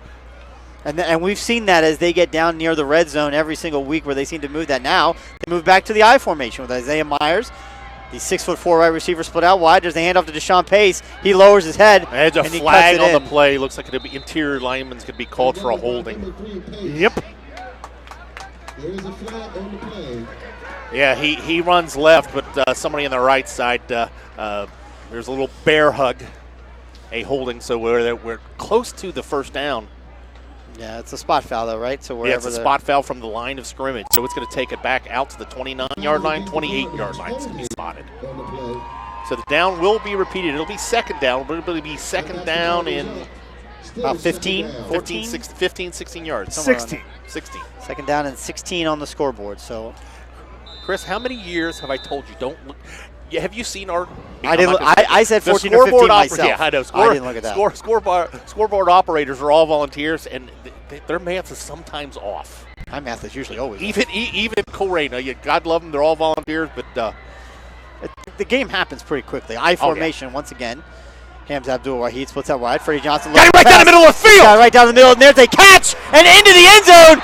Touchdown, Cardinals! Isaiah Myers for 6 points on the post, right down the middle. That sophomore just broke down, and I saw it. I thought he waited too long. He had split the safeties, and he just floated it up there. But it wasn't a bullet pass. And the safeties were collapsing right there. I mean, the Fairfield Indians almost got a hold of that ball, but the big sophomore scores for the Colerain Cardinals. And what we didn't see normally is Sandusky with the snap, Prather with the hold, Ott with the kick. Snap is down, kick is up, kick is good. And with 5:51 to play in the first half, it's the Colerain Cardinals 14, the Fairfield Indians 7. And what we didn't see in the past, earlier in the season, when they ran those play actions, Freddie Johnson did not have the time, regardless if he made a good pass or not. The pressure was getting to him. He had all day. They set that up, and that's a play that's been set up all evening. They've been running those motions. Hey, they follow Pace. They're going to follow him. You know what they do? And we see it. Isaiah Myers, he runs that little stalk block like he's going to block, and then puts the jets on, runs the post, and the middle there is on. Freddie Johnson just has to get it to him, and he does. And we talked to him at the beginning of the year. Dan Murad talked wonders about Isaiah Myers. He said, I got me a Division I wide receiver, and he's just a sophomore, and he makes a big catch here in the second round of the playoffs. That's two big catches for Myers on that drive. He got the big first down, and he gets the touchdown right there. Good call. Yeah. Yeah, he did. You're I mean, right. that's more passing yards than I think we've had like the past 10 weeks. Well, I mean, again, talking about Coach Daniel Rod, a former Anderson quarterback, led the Anderson Redskins to a state championship. He is a disciple if you remember the Anderson heyday, Vincent Soriano. He talks to his former head coach almost all the time, every week. Yeah. And he is a guru with that spread option. And he believes that in order to be successful, we are going to have to, at this time of the year, find a way to throw the football. And that's exactly what we did there. So there's a catch and a drop by the Fairfield Indians on the kickoff. Number 16's got it, and he's tackled immediately, taken down inside the 25-yard line. We'll call it at the 22. and that's where it'll be 1st down and 10 for the Fairfield Indians. So Colerain able to kind of flip the script there a little bit and cover much better that time. And we saw when they flipped the script. Fairfield shut down the Cardinal offense. They established a drive that matched the points. Cardinals might right back down in response. Now it's up to the Fairfield Indians for their offense to respond. Where did they start? Where did we start our drive? Like on the 18? Like an 18-yard line. Yeah. So that was 80-plus yard drive, resulting in the touchdown. And give credit on that last tackle, Levert Jarman. Yeah, but the thank you. Colerain Cardinals cleaned it up. Yep. All righty. So Wyatt Ellis once again in the backfield. Hands it off wide right to Mace. He's got it, and he's going to get some yardage on that. Takes it out past the 25-yard line. He's going to pick up, let's see, call it half of it, maybe 5 yards on that 1st down run. Yeah, and Jarman, your sophomore, he's been a stud. He kind of got turned in on that play and gave him extra space, but this is kind of, again, the evolution. Again, this is high school football in Division I in 2019. You have to learn with your two-way players. So with Elijah Ford, with Deshawn Pace, with Jalen Thomas, you got to have a young man like Jarman step in and be able to play a series or two and not miss a beat. So that'll bring up a 2nd down and 4. Almost, yeah, that's 2nd. 5. Well, it says 2nd and 16 on the scoreboard, so I'm not Told gonna ya. believe that. There's a handoff counter, handoff right across the middle. Well defensed by Colerain Cardinals. Ball is taken up to about the 28-yard line. And he's going to lose about a yard on the play. Yep. Real quickly, just again a comment to someone in the booth. I apologize. Someone in the chat room asking if there's any way they can watch it. They're in Massachusetts. Thank you, Terry Calla, for watching or listening to the game. Unfortunately, no. There's no way for you to watch the game online unless you go to Spectrum's website, and I think you pay a $10 fee, and you can watch the game live that way. But outside of that, there's no free way to watch the game. You can listen to our sweet just listen sounds. to us. Yeah, we're doing the best we can. So 2nd down and 5, at least on the scoreboard. It's a big play there. Brian Beavers brings up a 3rd down and 4. Timeout by Fairfield. The play clock running out. Yep, that's their final timeout of this first half. Is Colerain it? Colerain has 1 timeout left. You remember they had the 2 timeouts, I think, on that one series. And this is a big 3rd down for both teams. If you're Fairfield, you want to respond. If you're Colerain, you want to keep this field position in your favor as you go here with maybe 1 more possession to go before the end of the half. And since I can't see it from my perspective, it'd be great if Mike would flip. There we go. How much time is left? 4:47. Look at him. Doesn't miss a beat, the engineer extraordinaire. Yeah, Mike has been fantastic. Got here early along with you guys to get set up here outside again. We are not in the press Chris, box. we got here on time. We've been doing this 12 years now. Chris still does not understand how traffic works. No, let me explain something to you. There was a broken down semi in the middle of 75. There is a broken that had down 2 down lanes shut down completely. That's what the problem at was. 5 o'clock on a Friday, there's a wreck at that same spot, no matter whether it's a It wasn't semi a wreck. car. He was just broken down. I know, but and it's not like that every day. Look across the field. You I Guys, know, it was right? just You a can see joke. I know, crazy. but there are flashing lights Yeah, up you see on the- 75. Oh, yeah, you can steal 75 from here. You can still That's see it. 75 southbound. So we're at your Princeton High School, and we're right on We're your 75. traffic We're right reporter. here. 3rd down. Yeah, 3rd down here for the Fairfield Indians. So YL is clapping his hands. Here goes a man in motion. Hand off to McLean. He's going to try and run it wide. That's not McLean. That's Oh, yeah, it I'm is. pretty I'm sure that's sorry. McLean. I'm He's sorry, going to I'm pick up wrong. enough for the 1st down. Gets past the 35-yard line. I can only tell because of the hoodie he's got. He's got a black hoodie on underneath his jersey. So they needed 5 yards. I think they got 7 on that 3rd down run. So Fairfield picks up the 1st down and moves the chains. Yeah, interesting. Got a 3rd down and a little bit long there, needing 7 yards. They go to the run. It was like 5 yards. Was guys. 5? It wasn't 7. Yeah, they He went to picked up 7. They went to the best player on the Yeah, field. exactly. I mean that's not overly shocking. You're right. They needed 5. I think he got 7. So the ball is going to be at the 38-yard line of Fairfield. 1st down. Not a whole lot of different offensive formations. They'll run a guy in motion, and here comes a guy right across the middle. He tries to spin, and good tackle, good open field tackle. I didn't see who made that. Maybe you guys did. It's but- either Xander Kendall or LT Johnson. I think it's Kendall. Xander Kendall. Yep. Xander Kendall. And they strung that play out as a jet sweep, and he tries to cut back, and Xander Kendall, he Reached out doesn't, really he doesn't horse collar him, but he kind of does the old what do you wrestling move where you throw him against the ropes and then you hit him. What's Clothesline. that? Clotheslined him, tackled him, made it. Holds him to about a 3-yard gain. Xander Kendall is one of those kids, too. A lot of guys get a little bit more publicity and calls, but he's made big plays all year, and I think he goes unnoticed. Oh, absolutely. He's a junior, so we'll see him back again next year. Second down for the Indians. Swiles drops back, looks to pass, throws it across the middle of the field. It is caught by number 19 in Colerain territory. He gets hit hard by Deshawn Pace, but he holds on to the ball. They're going to give him all the way to the 40-yard line where it'll be a first down. And let me tell you, number 19 is feeling the after effects of that Pace hit. is going to make him pay, but that was a really good play design there. Kind of knowing this is how Colerain or the Cardinal defense adjusts to this Fairfield kind of formation. They suck everyone in. He takes a step. He almost steps to the line, Tebow-like, takes a couple steps back, and he's got the man in the seam where the defense kind of suckered out for that formation and that play fake. Yeah, and he had to put that ball up high, which had Mays up in the air, and it was a nice clean hit, shoulder to shoulder. And that, you know, that's just knocking you a little bit silly. He's up and fine. Yeah, he's fine. He just, I mean, to your point earlier, it's cold, and he got hit hard by a Division I football player. Yeah, he was up in the air, shoulder to the chest, and then driven to the ground to knock a little wind out of him. But a big first down into Colerain territory. The ball's at the Colerain 40. Mike, you're rocking back and forth. Like I think I've seen this somewhere before. Indians first down.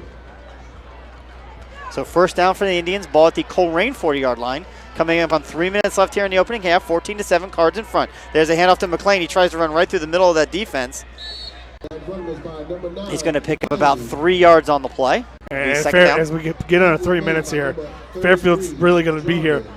This is probably 4-down territory, especially with the amount of time in the clock for the Indians. Yeah. So you're going to see them manage this. They don't want to give the ball back to the Cardinals with any real threat to score before half. And I tell you what, if they score here too, it changes things. Remember, they deferred to kick, and we'll start the second half with the ball. I was just going to say that. This is huge for the Colerain defense. They've got to keep Fairfield out of the end zone and off the scoreboard. There's a handoff once again to McLean, and he falls on the ground, and the Colerain Cardinals recover it. Jaton McLean was handed the ball, and it popped right out of his hands. And I'll tell you, the man that made Cardinals the play, defense got all over L.T. Johnson hit McLean first. As soon as he gets the handoff, L.T. Johnson meets McLean in the backfield, and McLean really had never had a chance to make a move at all. Loses the ball. It's Cardinals ball. First down at their own 37-yard line. Yeah, it was just a straight dive. I don't know if it was a missed assignment up front. It looked like LT got there untouched. He splits the offensive lineman. As you're right, Brandon, right there. I didn't see who recovered, but I know LT. I thought it was Xander Kendall actually that was in on it. So 2:19 left to go in the first half. Colerain with the first turnover of the game, up 14-7 with one timeout remaining for them. Shotgun trips to the left. You want to be careful here. You don't want to get too fancy and creative. You've got to lead.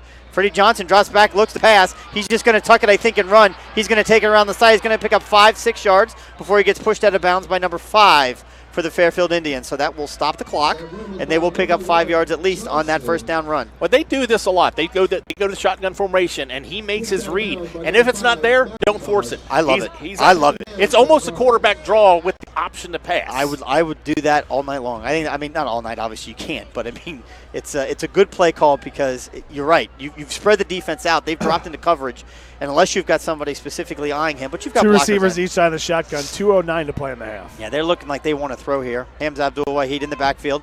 He's going to take the handoff, try and run up the middle, but well defensed by the Fairfield Indians after a gain of about 1 yard. They still have a time up on the board for Fairfield, and that's not right. Fairfield does not have a timeout. I think they have a timeout, guys. They had one, and they called it. I don't think they've got another one, unless I miscounted. So 3rd down and 4. They're going to stay shotgun, 4 wide receivers. Really need to pick up a first down here because, again, you don't want to give the ball back to Fairfield. They're huddling up again. They got plenty of time. The play clock down to 15. Well, that's a lot of seconds. I don't get worried until they get underneath 10. Yeah, as long as they're breaking the huddle about 13 seconds, they're fine. And you have to go to the ball. Freddie Johnson now once again in the shotgun. 2 wide receivers split to the right and to the left. He takes it, rolls, good pressure, pitches it late. Hamza Abdul-Wahid takes it. He's going to run out of bounds. He's going to be short of the first down. There's a Fairfield player down in the backfield. So we're going to have another official's timeout to deal with the injury. Yeah, they strung it out right there. Fairfield does a great job. They run option out of the shotgun, and there's just nowhere. He does make the pitch late, but they run out of sideline becomes the 12th defender right there. And there's nowhere for him to turn it up. He didn't get nearly as many yards as I thought he did. I thought he was within maybe 2 yards of the first down. Yeah. He's 4 short. Yep. Yeah, maybe he did a couple of quick steps there at the end, maybe to pick up a few more. But he probably should have, from the Cardinals' standpoint, just to stay in bounds and run some clock. Right. But you're kind of in that mode where, I got to get out of bounds, Oh, no, I shouldn't have gotten out of bounds sort of thing. Well, with the injury on the field for Fairfield, it's a moot point because they stopped the clock anyway. So hopefully, yeah. But no as man soon is okay. as the play resets, the clock would run for That's 25 seconds. Yeah, So that's true. Good point.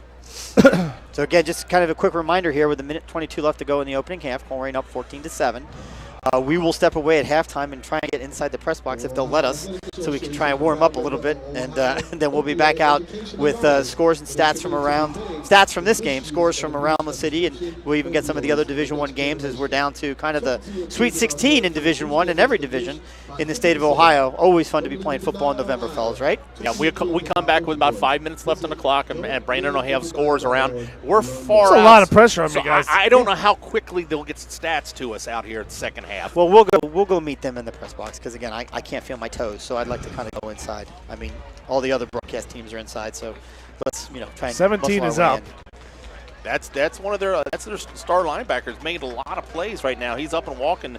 That's Phoenix Porter, noticeably limping on his own. But yeah, that might have been again kind of a helmet to the shin or helmet to the It's cold. thigh. Yeah. it's cold. Yeah, it's yeah. cold.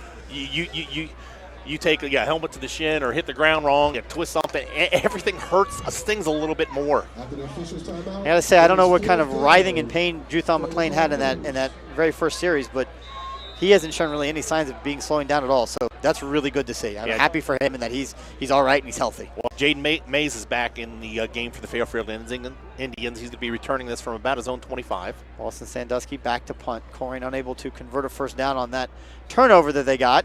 He takes it. It's a low line drive kick, and it bounces. And it's going to be a Colerain bounce. Oh, that's huge. It's going to go all the way down inside the 10-yard line. And if the Cardinals let it roll, it'll go all the way down to the 5. Well, it's got it. Huge. It's going to go down to the 4 plus half the distance to the goal because we're going to get a block in the back on that play. With not a return, everybody standing around the ball. One of the Fairfield players decided to hit somebody with the insignificant in the play. Now, in the grand scheme of things, it's not going to make that big of a difference. It's 2 yards, right? But It's 2.5 yards. Did they mark half yards? You put it somewhere in between. In between the two hashes? Yeah.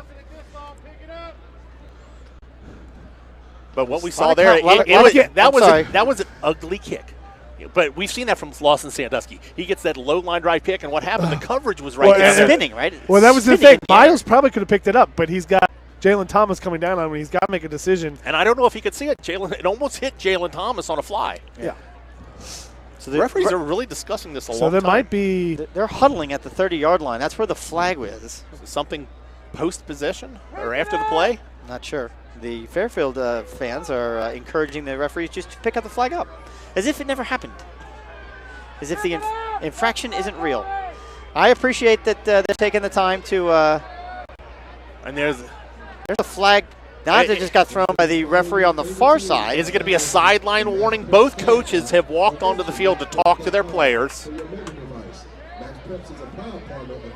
I'm assuming sideline warnings, but both teams, as we've seen, are huddling off. Yeah, I don't. Why? I mean, there's no. I mean, I appreciate the referees taking their time, I guess, to figure this out. But now one of the referees has come over to talk to head coach Block in the Jason back. Krause. Is he not mic'd? The flag is blocking the back on Fairfield. We have a dead ball sideline warning, also against Fairfield. Or no, that's illegal participation. Oh, this? Okay. So there's 3 flags? Yeah. Okay. Sideline warning against Colerain Cardinals. So the first foul is the obvious one. The block in the back. The block in the back. The second flag is an illegal participation. That's what that little The hands behind the hands back. was. It must have been one of The third flag is on Colerain. It's the sideline warning. It's not a personal foul. It's just a sideline And there's warning. no penalty There's yards no penalty for associated. that. So it's going to be half the distance to the goal to the 2.5, half the distance to go to that. So the Fairfield Indians are on about the 1.25 yard line. With 1 minute and 8 seconds left to go here in the opening half, trailing 14-7. This game's still very much up in the air. It's been a really good first half of football. It has. And if you're the Indians, you're not trying to score here. You're just trying to get the space out, let this half end. Well, and with Colerain, too, you've got time on your side. You don't really need the crowd to box. You've seen a lot of times on this. I mean, it can set up. If you get too many guys there, it sets up for a big play. There's a handoff up the middle. Quarterback sneak. Yep. Good call by the Fairfield Indians. Yep. And you see that. The Cardinals are all kind of there. They want to dive. So he just takes 2 steps, lets everything collapse, and just kind of goes to the open space. Well, I mean, for his size, I mean, he's 6'3", 215 pounds. That's a good-sized quarterback. Yeah, at the high school level. In comparison, Freddie Johnson is what, 5'9", 170 pounds. They Coach, list him as 5'11", 170 pounds. I hope this doesn't come back to bite them, but Coach Cutraight's going to make them snap the ball twice.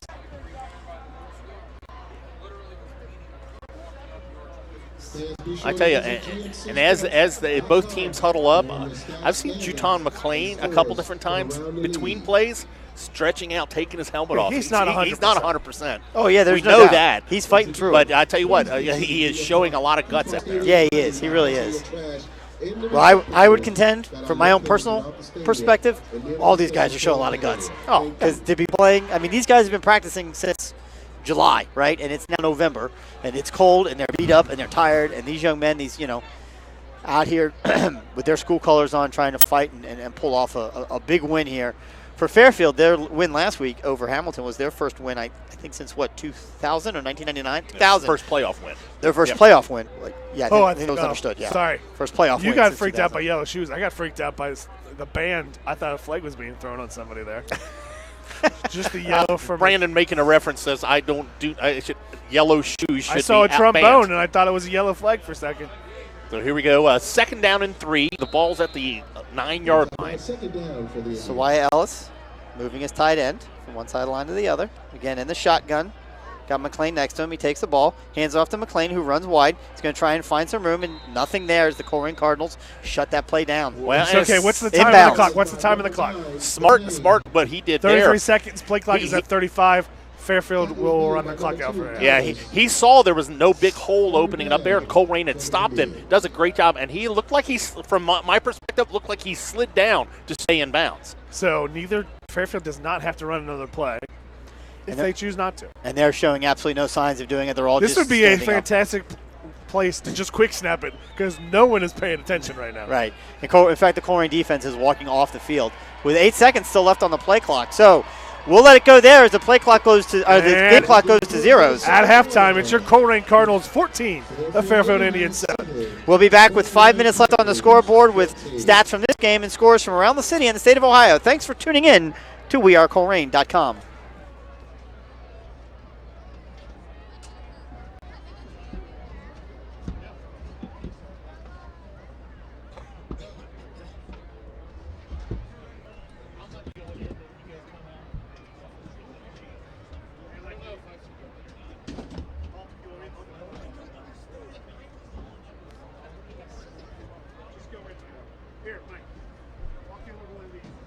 Brandon and Coach Mike are over here. Don't throw those away when you're done. What do you mean, who's Brandon and Coach Mike? Oh, from Bethany? Basketball.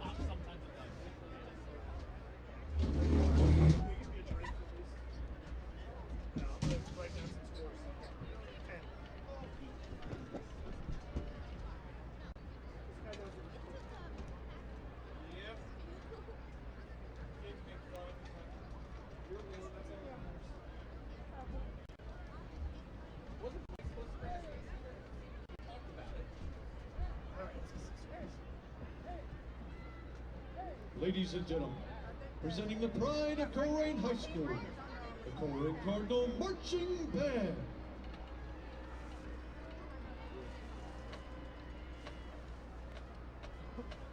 Yeah, Tonio was better than all Cardinal of them. Band is led on the field by senior drum majors Corinne Webster and Sam Mikes. So fast. He got booted for not doing one question on his Tonight, the half. Cardinal Band is putting away our 2019 One question. competition show I didn't do Atlantis one question for the on my season and homework. inviting fans to And take my a math trip teacher with us said back finish in it, so I time put the grade in. It's to the 100. 1980s, the King of Pop, Michael The Jackson. basketball team. We begin it with a song released on the album Yeah, Thriller, nice size marching February bands we 14th, got here. 1983, and went on to be certified platinum 5 times, with 27 million copies sold worldwide. Here is the best-selling single, one of the best-selling singles of all time, Beat It. And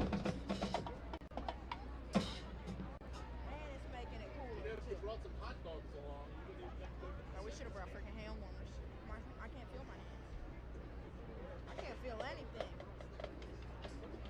should have worn 6 pairs of socks.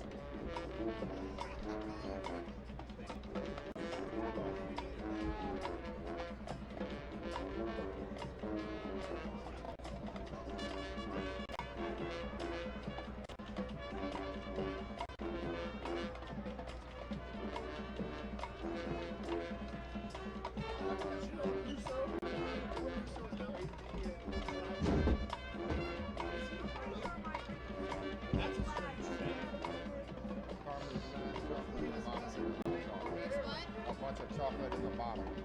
Stir it up with your spoon.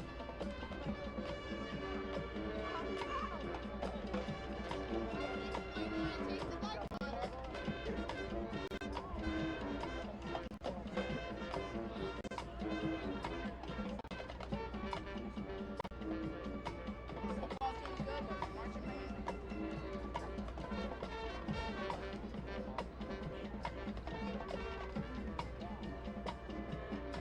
Oh, they got another flag. Oh no, that was the game before. I still got mine. I should have run it. Or put my hands in it.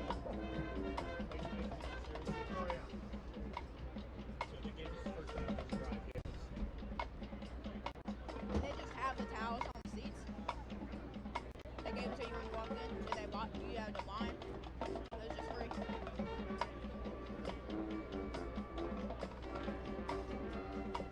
Yeah, that hot chocolate tastes good. It warms your heart. When you drink it, it goes up. You can feel it go down because it's so cold. Have you seen our halftime show? Actually, yeah, I've seen it.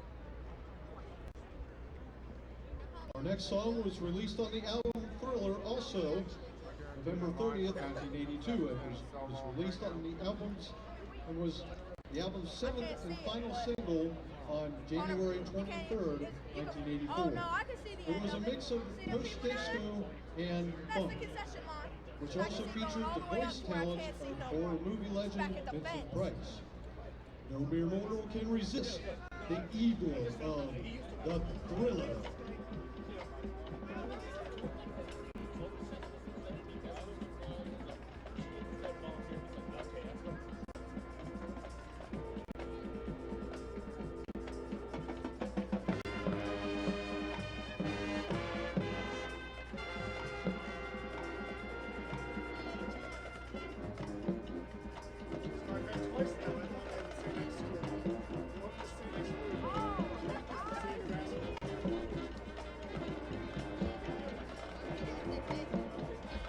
What is the St. X score? What quarter? Is it half?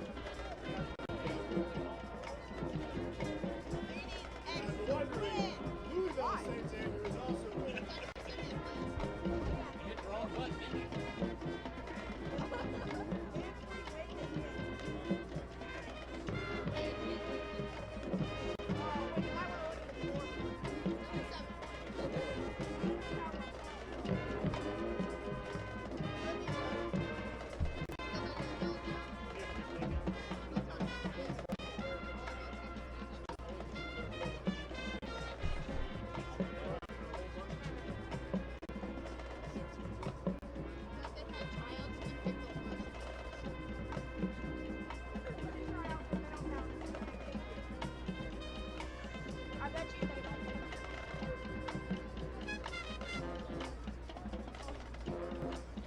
There we go over to the St. X game. See what's going on over there. Stop back over here on the way out. Yeah, I can see that. Pull my hand up. Yeah, I know. There we go. Oh yeah. I can feel my toes. It's almost worse because now I can feel them getting cold.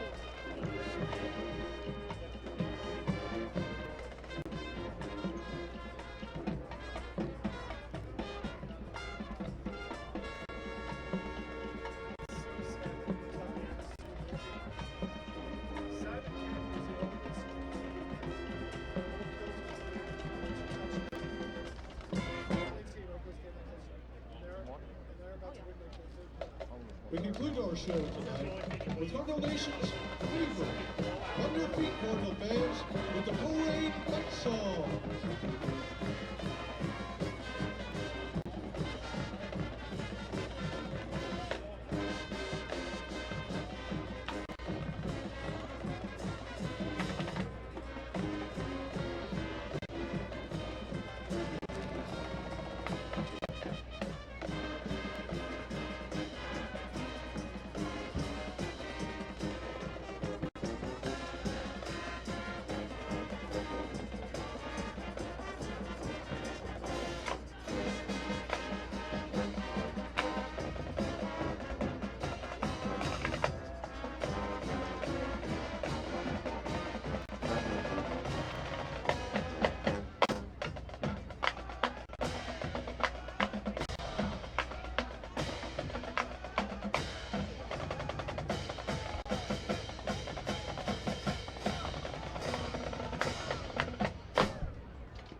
Cardinal Band is under the direction of Mr. Jacob Page with Assistant Directors Glenn Greenwood, Zachary Strong, Clifton Gray, Haley Page, Jenna Ledbetter, Edward Whitehead, R.J. Schaefer, Mark Terrell, T.J. Brannigan, Sam Jackson, and Shelby Murray.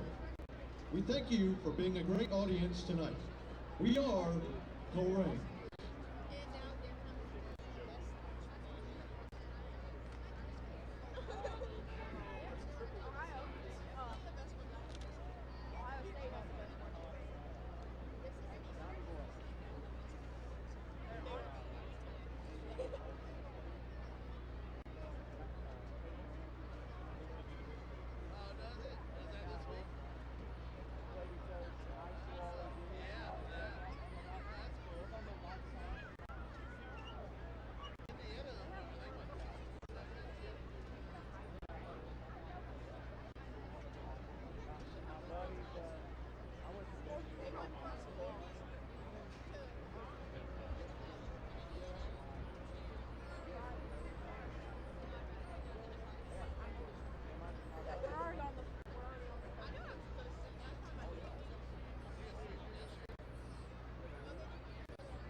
The band takes up the entire field.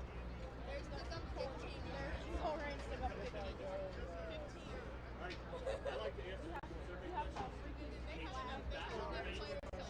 Under the direction of Jake Fields, Darren Lee, Maddie Hessel, Jill Wilhelm, and Aaron Williams, tonight the Fairfield High School Marching Band will be performing Part 1 and Part 4 from this year's show, Drive.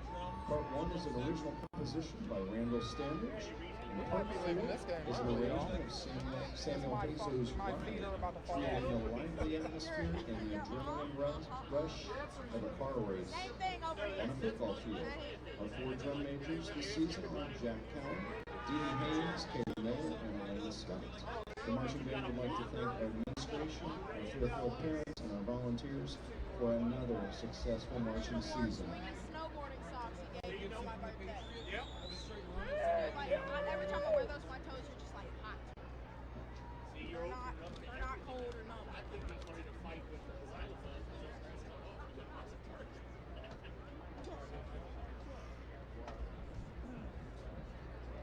There's no right or wrong. Popcorn. I don't want to take my hands off the pockets.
Honestly, not a bad.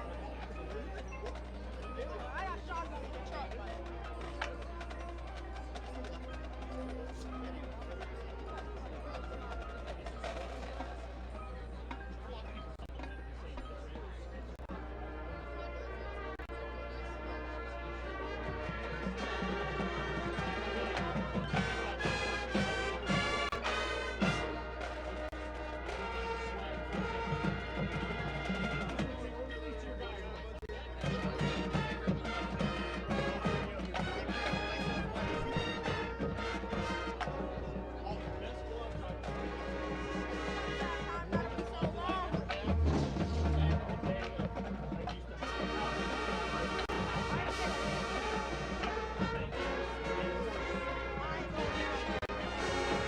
Hurry, finish the bathroom.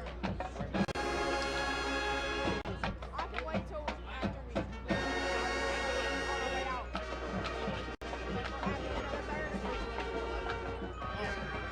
That's probably what we're gonna end up doing when the coach turned up the ice cream. I bet you Caleb is freezing. So is Sean. That whole student section's keeping their whole body. But they're all standing right there.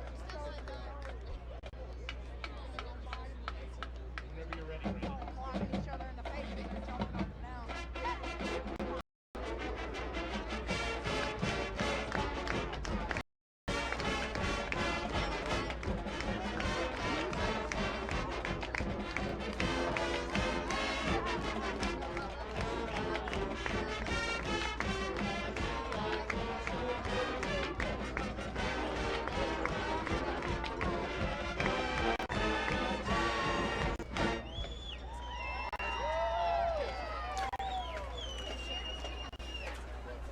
And we are back here at halftime with some halftime stats and the scores from around the state.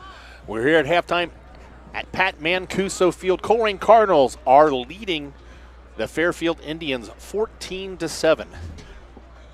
So forgive me, we're outside, not a lot of light, and I think their printer was. Do you want me to out. read for you? No, I got better eyes. I got young Colerain, eyes. Colerain with for 7 first down to Fairfield's 5. Colerain has rushed 18 times for 119 yards. And Fairfield has rushed 20 times for 66 yards. Passing yards, Colerain has 40, and Fairfield has 55. Colerain has run a total of 23 plays for 159 yards. And Fairfield, 23 plays for 120. And I might be wrong, but that 159 yards for the Cardinals might be as much as they had in the whole game in the first matchup in Week 10. Yeah, a lot more effective in the diverse offense, getting a lot of different touches. Jalen Thomas has really had a big game so far, but this offensive line doing well. Punts, Colerain has had 3 for a 34-yard average, and Fairfield has had 2 for a 35-yard average. Fumbles, Colerain has had 1, but they didn't lose that, and the Fairfield has also had 1, but Colerain recovered. Penalties, Colerain has only had 1 for 10 yards. Fairfield had 4 for 24, and the big one, a big third down conversion, which continued to drive, which put Colerain up. They got a touchdown off that, which put them up 14-7. Time of possession, Colerain has had the ball 10 minutes and 38 seconds. Fairfield has had 13 minutes and 22 seconds. No sacks on the Colerain Cardinals, and Fairfield has given up 1 sack. Your leading rusher for the Colerain Cardinals, Jalen Thomas, 5 for 83 yards. Deshawn Pace, he's got 4 carries for 20. Freddie Johnson, he has 6 for 12, and Abdul Wahid, 3 for 4 for Fairfield Indians. John McClain, he's got 11 carries for only 40 yards. Sawai Ellis, 5 for 19, and Jaden Mays, 4 for 7, passing for Colerain. Freddie Johnson is 2 for 3 for 40 yards and 1 touchdown. Sawai Ellis is 3 for 3. He's perfect so far, 55 yards and 1 touchdown. Your leading receivers, Colerain Cardinals, Isaiah Mara, 2 for 40. For the Indians, Deshawn Simpkins with two catches for 35 yards. No interceptions by either team. Your leading tackler for the Colerain Cardinals, Xander Kendall. He's got 6. And let's see. Phoenix Porter, number 17 for the Fairfield Indians, also has 6. Brandon, you got some scores for Porter, the leading tackler for Fairfield. We'll have to see. He kind of went out hurt in that very last offensive play by the Cardinals. Yeah, he's one of those, Fairfield doesn't use a lot of them, but he has played both sides of the ball, playing tight end and linebacker. So, some scores. Elsewhere in Region 4, Elder put points on the board first, 7-0, was about to score another one, and Twitter was blown up by this interception. Just everyone saying the greatest, they're comparing it to Antonio Freeman type catch on Monday Night Football. Interception, stopped that drive. X scored before half. X Elder tied at 7 at halftime. Elsewhere in the Southwest Ohio, LaSalle, Walnut Ridge was close early. It is no longer. They've got a running clock to start the second half. LaSalle 35, Walnut Ridge 0. The other one, DeSales playing Harrison. Harrison got up 14-0. DeSales scored a touchdown, but right before half, Harrison scored again. Harrison leads the Columbus DeSales 21-7. Elsewhere in the area, Baden leads Alter 17-7. Around the state, Trotwood Madison leads St. Mary's Memorial in Division 3, 14-0, which is weird because St. Mary's Memorial in 2004 won the Division 6 championship, but keep forward elsewhere. Here's where things get a little interesting up north. Eds is up on top of Euclid 13-3 as expected. Mentor is up on McKinley 27-7 as expected. Maslin up on Perry 35-10 as expected. Mayfield leads 4-time defending champion Archbishop Akron Hoban 3-0 at halftime. What? Mayfield leads Hoban. Shocking. Elsewhere, Avon leads Cleveland Benedictine 28-14. Avon Lake is tied with Wadsworth 14-14. And elsewhere, Dublin Kaufman leads Toledo Whitmer 21-3. Quick score update to open the second half. X scores a touchdown. They now lead Elder 14-7. So that's what's always interesting. When you got a close game, the coaching at St. X, they're a second half team. Here's the thing. Just like Fairfield has one player that can change the game at any moment, St. X has one too, and Liam Clifford. Clifford and Marshall Lang. Well, Marshall Lang's he's the guy you can pass it to him 4 times and he's going to get it slowly, methodically. Like Royer is tight end. They're not going to break away for a big play. Liam Clifford, as soon as he touches the ball, he's got a chance. He is dynamic, and he's only a junior. To go anytime. Whereas the big tight end guy, he's not necessarily going to break it 90-yard touchdown. Right.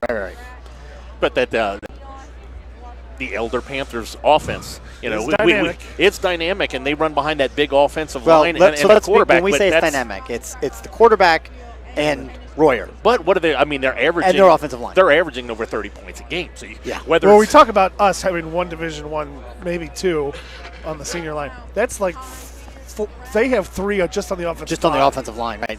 2 going to Ohio State, one going to Notre Dame. Notre Dame or Louisville, I can't remember off the top of my I thought head. it was Notre Dame. I think it's Notre Dame. Yeah. It's Notre Dame. So That's not bad, right? You got I didn't know both of them were both of them. Royer, the tight Ohio end. State. Royer, okay, the tight okay, end, yeah. and Royer as a tight end, Okay. right, on the line is going to Ohio State. And there's another lineman that's going to Ohio Jacob State. James. Jacob James is going to Ohio State, and then the other offensive lineman is going to Notre Dame, right? I mean, they churn them out over there. It's unbelievable. So we're getting ready here for the second half.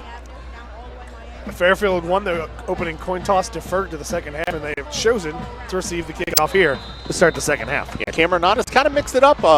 His kicks a little bit. Fairfield Indians, really, they're setting up outside the 10-yard line. Not expecting a deep kick. Cameron Knott gets his foot underneath, and we are underway, and it is a pooch kick down inside the 20, inside the 15. Is that a fair catch? I don't think so. He was that could have been dangerous. I believe he was waving his player off. He was waving his own guy off. Hey, I got this. But you know that he take a chance. The referee sees that as a fair catch. Well, it's one of those. He's waving his own player off, but I believe his hand is at kind of shoulder level. That fair catch has got to be above his head. It doesn't really matter. But I saw it instantly, and it's like, okay, referees did a good job because not calling that, but. Score update: Harrison now leads St. Francis de Sales 28-7. That Kinnett kid, that quarterback, he's going to present a challenge to LaSalle next week if the Harrison can hold on. LaSalle was up 35-0. They have a running clock to start the second half. There you go. LaSalle's they're good. I mean, So- Division II, they're lined up to do really well. Have a deep run. All right, so Fairfield now under center, trailing 14-7 here to start the second half. They snap back and a handoff right over the middle. Jatal McLean's got it. Takes it out to the just short of the 30-yard line. Pick up about 4 yards on that play. He's banged up and doesn't have that explosiveness, but I held my breath there on that quick I thought line. it was gone. He got it was, there's only a linebacker. I believe it was Xander Kendall got a hold of him, but the safeties were kind of split a little bit, and if he beats that linebacker, he's to the house. But picks up about 6. That's the Cardinals defensively have done a great job containing him, but only- you almost expect it to happen at some point tonight where he's going to break one. Only 40 yards in the first half. So Sawaya Ellis once again in the backfield. Phoenix in. Is that 17? Porter Phoenix in at linebacker. There's a handoff to McLean. He's going to take it around on the right side. Some holding it looked like on the edge, but he gets Ball's loose. Colerain's got the ball. Oh, they're calling it dead. They're calling the play dead. That was by number 9, McLean. Yep. They didn't hesitate at all. They're saying that McLean was down. Number Well. 40, LT Johnson, comes up with the ball, and he's beside himself saying thinking that wasn't even close. It That ball was loose. hard to see whether the contact called it loose or when he hit the ground. And it's enough to pick up a first down as he gets it out to the 38-yard line. 38, 37, 37-yard line. 37. It'll be a first down for the Fairfield Indians. So again, good hits by the Colerain defense, causing that ball to come loose at some point. So Wyatt Ellis stops back, looks to pass deep down the sideline, intended for 21. He's got it, catches it, and takes it all the way down inside Colerain territory, down to the 25-yard line. So big pitch and catch once again. That's Simpkins on the reception. Yeah, just single coverage it again. That's what, just throw it up and trust your player one-on-one. He got a step on the defensive back. And I tell you what, that step was seen by everybody in the Fairfield stands. They stood up even before the throw was made, but I tell you what, he threw a dime right there down to the Colerain 25. Kenny Willis on the coverage, but he had him beat by probably, like you said, a step or two. So first down and 10. Fairfield striking quickly all the way down to the Colerain 25-yard line. Mays in motion, handoff is to McLean, and he's going to get hit right at the line of scrimmage, maybe pick up a yard. It was Dante Corleone. Hits him right at the line of scrimmage. There was nowhere to go. Haven't called his name a bunch, but right there, a big play. Yeah, he's caused problems, but he really hasn't been the man to make the tackle. He's caused, obviously, Fairfield has to account for him with sometimes 2 or 3 blockers. He's done his job there playing that nose guard position, but he is the man to make the tackle there. Officially about a half-yard gain. So second down and a long 9. Again, you have to believe that. With McLean in the backfield, he's going to be the focus of this offense. So Wyatt's got it. He rolls out, actually looking to block. He's going to keep it himself. He's going to pick up a few yards, going to get down inside the 20. They're going to mark him down at the 22.5-yard line. And I don't know what happened, so interesting development here. So you have Kenny Willis on one side.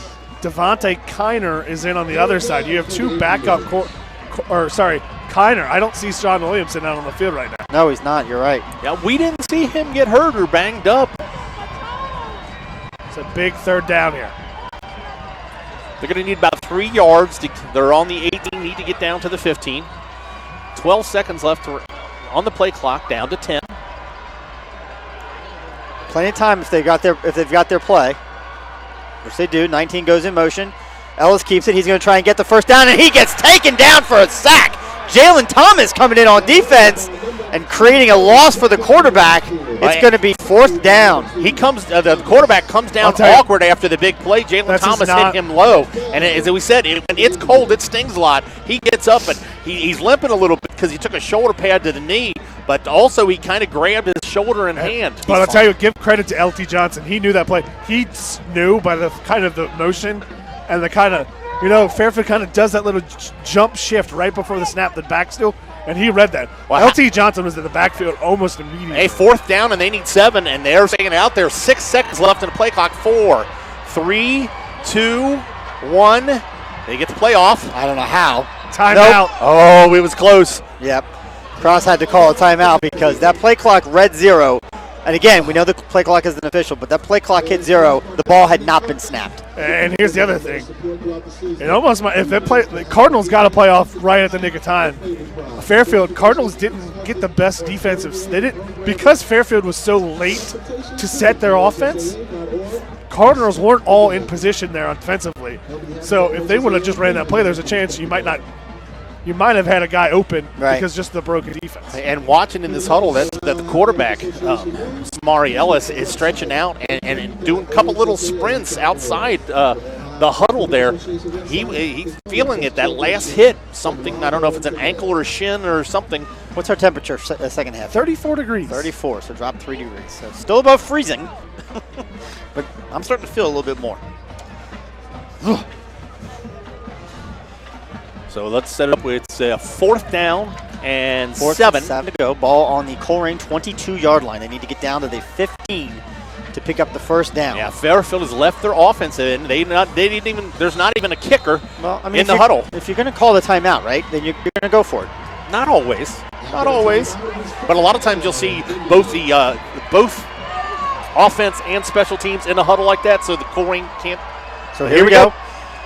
Swai Ellis once again in the backfield, drops back, looks to pass. He's got some pressure on the side. Good blocking. Number 2 got wrapped up, and he's going to go down. Dante Corleone and a host of Colerain Cardinals sacks Swai Ellis for a 4-yard loss. Back to the 25-yard line. It'll be 1st down and 10 for the Colerain Cardinals. Yeah, he was looking at the first down. He was actually looking at the end zone. Great coverage downfield. There was nowhere to throw the ball. We're on 4th down. Even if you use it as a punt, throw it, get rid of the ball. He holds it too long, and the defense collapses around it. It's a difference of 3 yards. It's not that big a deal, right? But if you throw it and get it intercepted in the end, well, it's a difference of 3 yards. You potentially. But it's if you're throwing a 50-50-50, I'll take that chance for that 3 yards. Don't overthink it. Yep. He had a play. Hey, who are you talking to about overthinking? Overthink everything. So Colerain's going to take the ball 1st down at their own 25. Back to the I formation. Freddie Johnson under center. Hamza Abdul-Wahid spits out wide to the right. There's a speed pitch out to Deshawn Pace, who's going to try and get around the corner. And unfortunately, the Fairfield defense is there, and they have swallowed him alive. He's going to lose 7 yards on that run. That's exactly what we saw Fairfield do 2 weeks ago. Colerain is going to need to find something better to work, because that clearly is not it. That was a play that in the first series that was very effective. A good job by number 11. That's Brandon Smith from the Fairfield Indians. He pretty much stood up the, I don't know if it's the tackle or tight end blocking him, and just kind of blew him back and held his ground, the junior. A big play. Only a loss of 5, not 7. Yep, 2nd down and 15 to go. As they fakes the handoff, Freddie Johnson keeps it himself. He's going to pick up 2 yards on that play. Fake the handoff to Hamza. Tried to find some room around the left side and couldn't quite get around. Picked up 2 yards on the play. It's going to be 3rd down and 13. Yeah, 3rd down and 13 with Colerain. Traditionally we say, what do you do with 3rd down and 13? You run the option, but a wide variety of plays. But they've got to be smart. They've got the lead. Defense is doing well, so I wouldn't be surprised to maybe see the shotgun formation with the option to throw. Is they got to get something going on with the play clock down to 12. Yeah, that's a good call, actually. I like that. Yep. Freddie Johnson up under center. 5 seconds to go. 4 seconds. He's got time. He's under center. Man in motion. Drops back. It's a counter to Deshawn Pace. Get outside! He makes a man miss, and he's going to get outside. Let's see if he's got enough to get the first down. He lowers his shoulder, and he picks up the first down! The University of Cincinnati recruit, Deshawn Pace, picks up 15 yards. And it's a first down for the Cardinals. The defender has him right there at the line to gain, and Deshawn Pace says, I'm not going out of bounds. I'm going right through you. And it gets past the 35 for a first down. Yeah, you initiate the tackle right there, but the contact was there, bring them all the way out to the 37. Can you guys hear me? No, can you hear me? I'm sorry. Having a little bit of technical issues here. Again, as the temperature's dropping, we're not exactly sure what's happening there. There's the play. Jalen Thomas has got it. He's still on his feet. He gets it past the 45-yard line all the way up to the 48-yard line. They're calling the play dead there. I have no idea what happened on that play. Yeah, sorry. I think that's going to be enough for the first down. Can you hear us? Okay. As long as you can hear us. We're having a little trouble hearing each other, but that's fine. You can hear me? Okay, we're good then. So that'll be, another Cardinal first down. Jalen Thomas took that ball along the left sideline, and that was those tough yards we talked about with Jalen, right? I mean, he's a big, thick kid, and he picked up 10 when we needed it. So now they have got the ball all the way up at their own 47-yard line. First down and 10 for the Cardinals. Up 14-7 on the Fairfield Indians. There's a handoff to Deshawn Pace through the middle. He gets caught from behind, but he gets into Fairfield territory down to the 48-yard line. It's again that little jet sweep, but this time Deshawn Pace sees a hole and he just steps right in. And as he's stepping, he's got a linebacker or a defensive lineman just gets a hand on his foot so he can't pull it through and get his momentum, but he's got enough forward progress to fall across the 50-yard line for about a 4 or 5-yard gain. I tell you what, after every single one of these plays, all these players, both sides, getting up slow. Number 5 there. There's some real hitting going on down there. D'Lo McIntosh, the safety, is struggling to walk out there, but he stays in the game. Freddie Johnson under center once again. Now it's a pitch back to Lawson Sandusky, and it's a pitch and throw. It's a halfback option pass, and it is picked off all the way down at the 15-yard line. Was a huge mistake by Lawson Sandusky because it's a halfback pass. He made the decision right away to throw to Isaiah Myers. There was no one on Jalen Thomas over the middle. The seam route was there, not the guy vertical on the outside. Yeah, well, he's a punter. He's a punter. He has played a little quarterback, but right there, you're absolutely right. You had the streaks right down the middle of the field and to the outside, and he kind of made a decision earlier and just kind of threw it up the 50-50 ball. But if he sees the middle of the field, he's wide open. So turnover for the Cardinals, their first of the night. And luckily, it was a pass deep down, way down in Fairfield territory, down to the 17-yard line on the scoreboard. So first down and 10, Indians get the ball back. Snap is back. There's a handoff. Big hole right through the middle. Cuts it back across the middle. That is Mays, I think, on the carry. He's going to have, I think, enough to get the first down. He's going to be very close. Yep, they're going to go ahead and give it to him. I'm surprised Fairfield hasn't done more of this. They've had a very compact 2 wide receivers, kind of a tight end heavy formation. This time they go wide, spread the Cardinals out, and cut underneath it on that jet sweep. So that'll take the ball out to the 34-yard line. 27. 27? Okay, I'm looking at the wrong. Score update. Bombers lead the Panthers 17-14 in the other half of this Division I bracket. There goes a man in motion. Once again, fakes the handoff. Ellis keeps himself. He tries to run up the middle. He's hit immediately and taken down by Donovan Owens. And I'll tell you what the Cardinals are doing a fantastic job of up front right now. And every person who's ever played linebacker knows that they're doing a fantastic job of reading their guards. You see a lot of pulling guys, a lot of people going nowhere, and it's a lot of motion from the offense that you think, hey, the Cardinals might be confused a little bit, but the second level, the linebackers have done a good job of kind of following the offensive lineman to the point of attack. Shout out, by the way, to all the Indian fans following us along on wearecolerain.com. We appreciate it, guys. Really do. There's a handoff in the backfield. Tom McLean's got it, and he's got some room to run. He's got a guy on him, but he spins and makes a couple of guys miss. He gets tackled and taken out of bounds. 22 on that tackle, as well as 49. Donovan Owens. He gets it all the way out to, let's see where they mark it. They're going to mark it right at the 40-yard line. Yeah, it looks like it. So that'll be enough for another Indian first down. Nope, 39. That is enough for Still a first down. Yep, still a first down. Out of bounds at their own 39-yard line, but it's another first down for the Indians. And in the running game, this Colerain defense has done a great job. I mean, Fairfield has moved the ball, but we haven't seen that big play given up except in the passing game. Another score update. The Harrison Wildcats up over the St. Francis de Sales Stallions 35-7. That game looking to be in Play hand clock for the down Harrison to Wildcats. 5. They're going to have to burn a timeout right here. Indians burn another timeout. That's their second timeout used of the half. They'll have one left. And we still have 3 minutes and 25 seconds left to go in the third quarter, but they are trailing 14-7. And again, still no Sean Williamson, so Kenny Willis, the sophomore, who's kind of been their starter for the past couple of weeks, is going to be your number one corner. Devontae Kiner, a junior who started the year as one of the starting corners, got beat out by Willis. He has to move to the other corner with Williamson out. Yeah, Trying to look on the sidelines to see if we can see Williams. But hopefully it's nothing serious. Because if we're able to win this game, and that's a huge if at this point, you really need every single secondary member we can have against either one of those two teams next week. Can we contact our guys on the sidelines there and see? I don't have that kind of technology. No, I mean, we could text Jason. Yeah, I don't know that Jason checks his phone, does he? I mean, he's Someone down there busy text tweeting Alex? things. Yeah, you could text Alex, absolutely. Alex Kaiser down there running Snapchat and Instagram for us tonight. Not sure which platform he chose. He changes it up. He normally is a Snapchat guy. So, again, if you don't follow us on Snapchat, you should do that. We are Colerain, as well as Instagram and Twitter, of course. There goes 16 in motion. Soayel fakes the handoff. He throws it deep down in field. And once again, it is intercepted. Intercepted. Kenny Willis steps up that time. And we're just trading turnovers now, intended once again for Simpkins. That was a beautiful interception. I'll tell you what, we saw it earlier. Kenny Willis, the ball went through his hands into Simpkins for a touchdown.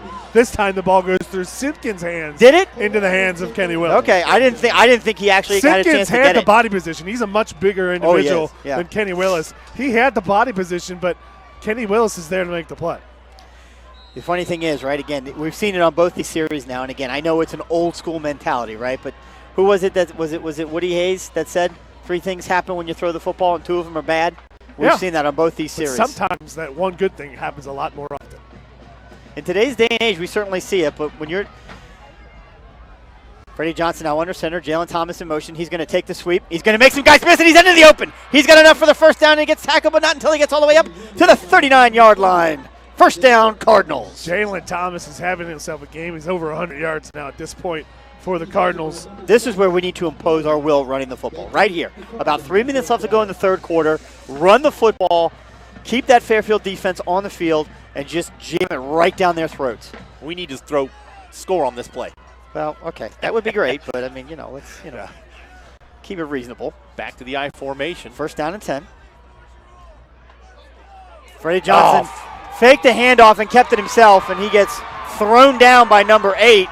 He's gonna say his forward progress actually was a 4-yard loss back to the 35-yard line. So that's a 3-yard. 3-yard. Yep. 3-yard loss. So it'll be second down and 13. And that was one where Freddie Johnson knew he's got a pitch, but he didn't really have the time, and he's like, you know what? Rather than risk that pitch, I'm just going to hold on to it. Absolutely. Live to play another down. Absolutely. So, again, traditional wishbone offense. They've kind of stuck with that. There's a handoff to Jalen Thomas, who again takes it around the corner. He's making all kinds of guys miss. He's still on his feet, deep into Fairfield territory, all the way down inside the 30-yard line. Huge run for Jalen Thomas and this Colerain Cardinals offense. And there's nothing fancy about it. It's the same little jet sweep underneath motion. Take it. This time, Deshawn Pace gets on the outside, and again, good blocking downfield sets up a big play. Yeah, it's an interesting formation. They're setting up a Pace behind the tight end as a fullback, but he's kind of split up. He's close to there, but he is right there to take that outside linebacker, and that play's been successful. So down to the 30-yard line of Fairfield. Colerain has the ball first down. 14-7, Cardinals on top. There's a pitch wide to Deshawn Pace. He's going to take it, pick up positive yards, lower his shoulder, stay on his feet. Takes 3 Indians to get him out of bounds. He's going to say he stepped out of bounds a little earlier than the 20. Yep. So they were at the 30, and he took it all the way down to about we'll call it the 24-yard line maybe? See where they mark it. And you know what this offense has become? I mean, so Tyler Williams. This isn't the still base offense is that veer inside, outside veer with the midline option. What we've really seen tonight is almost the Arena League running that we saw Tyler Williams. He made had himself a nice little career where you're doing a bunch Really of good fake career. handoffs, bunch of little things that aren't necessarily options. Jalen Thomas hurdles the line and picks up another first down. Inside, all the way down to the 15, call it maybe even the 14-yard line. This Colerain offense is moving the ball now.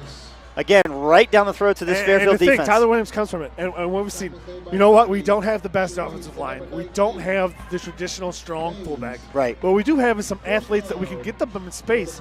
And what we've seen tonight, it's lots of motions, misdirections.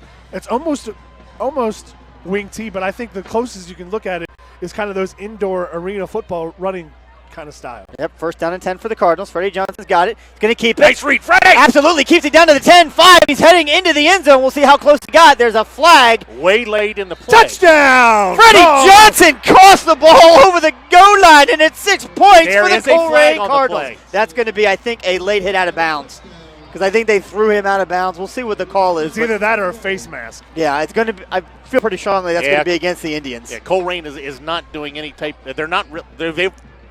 They've got the field goal or the extra point team in, so they believe they know it instantly. It's not against them. This is the part of the game last 2 weeks ago when we saw the It is a Fairfield personal players. foul, face mask on the Indians.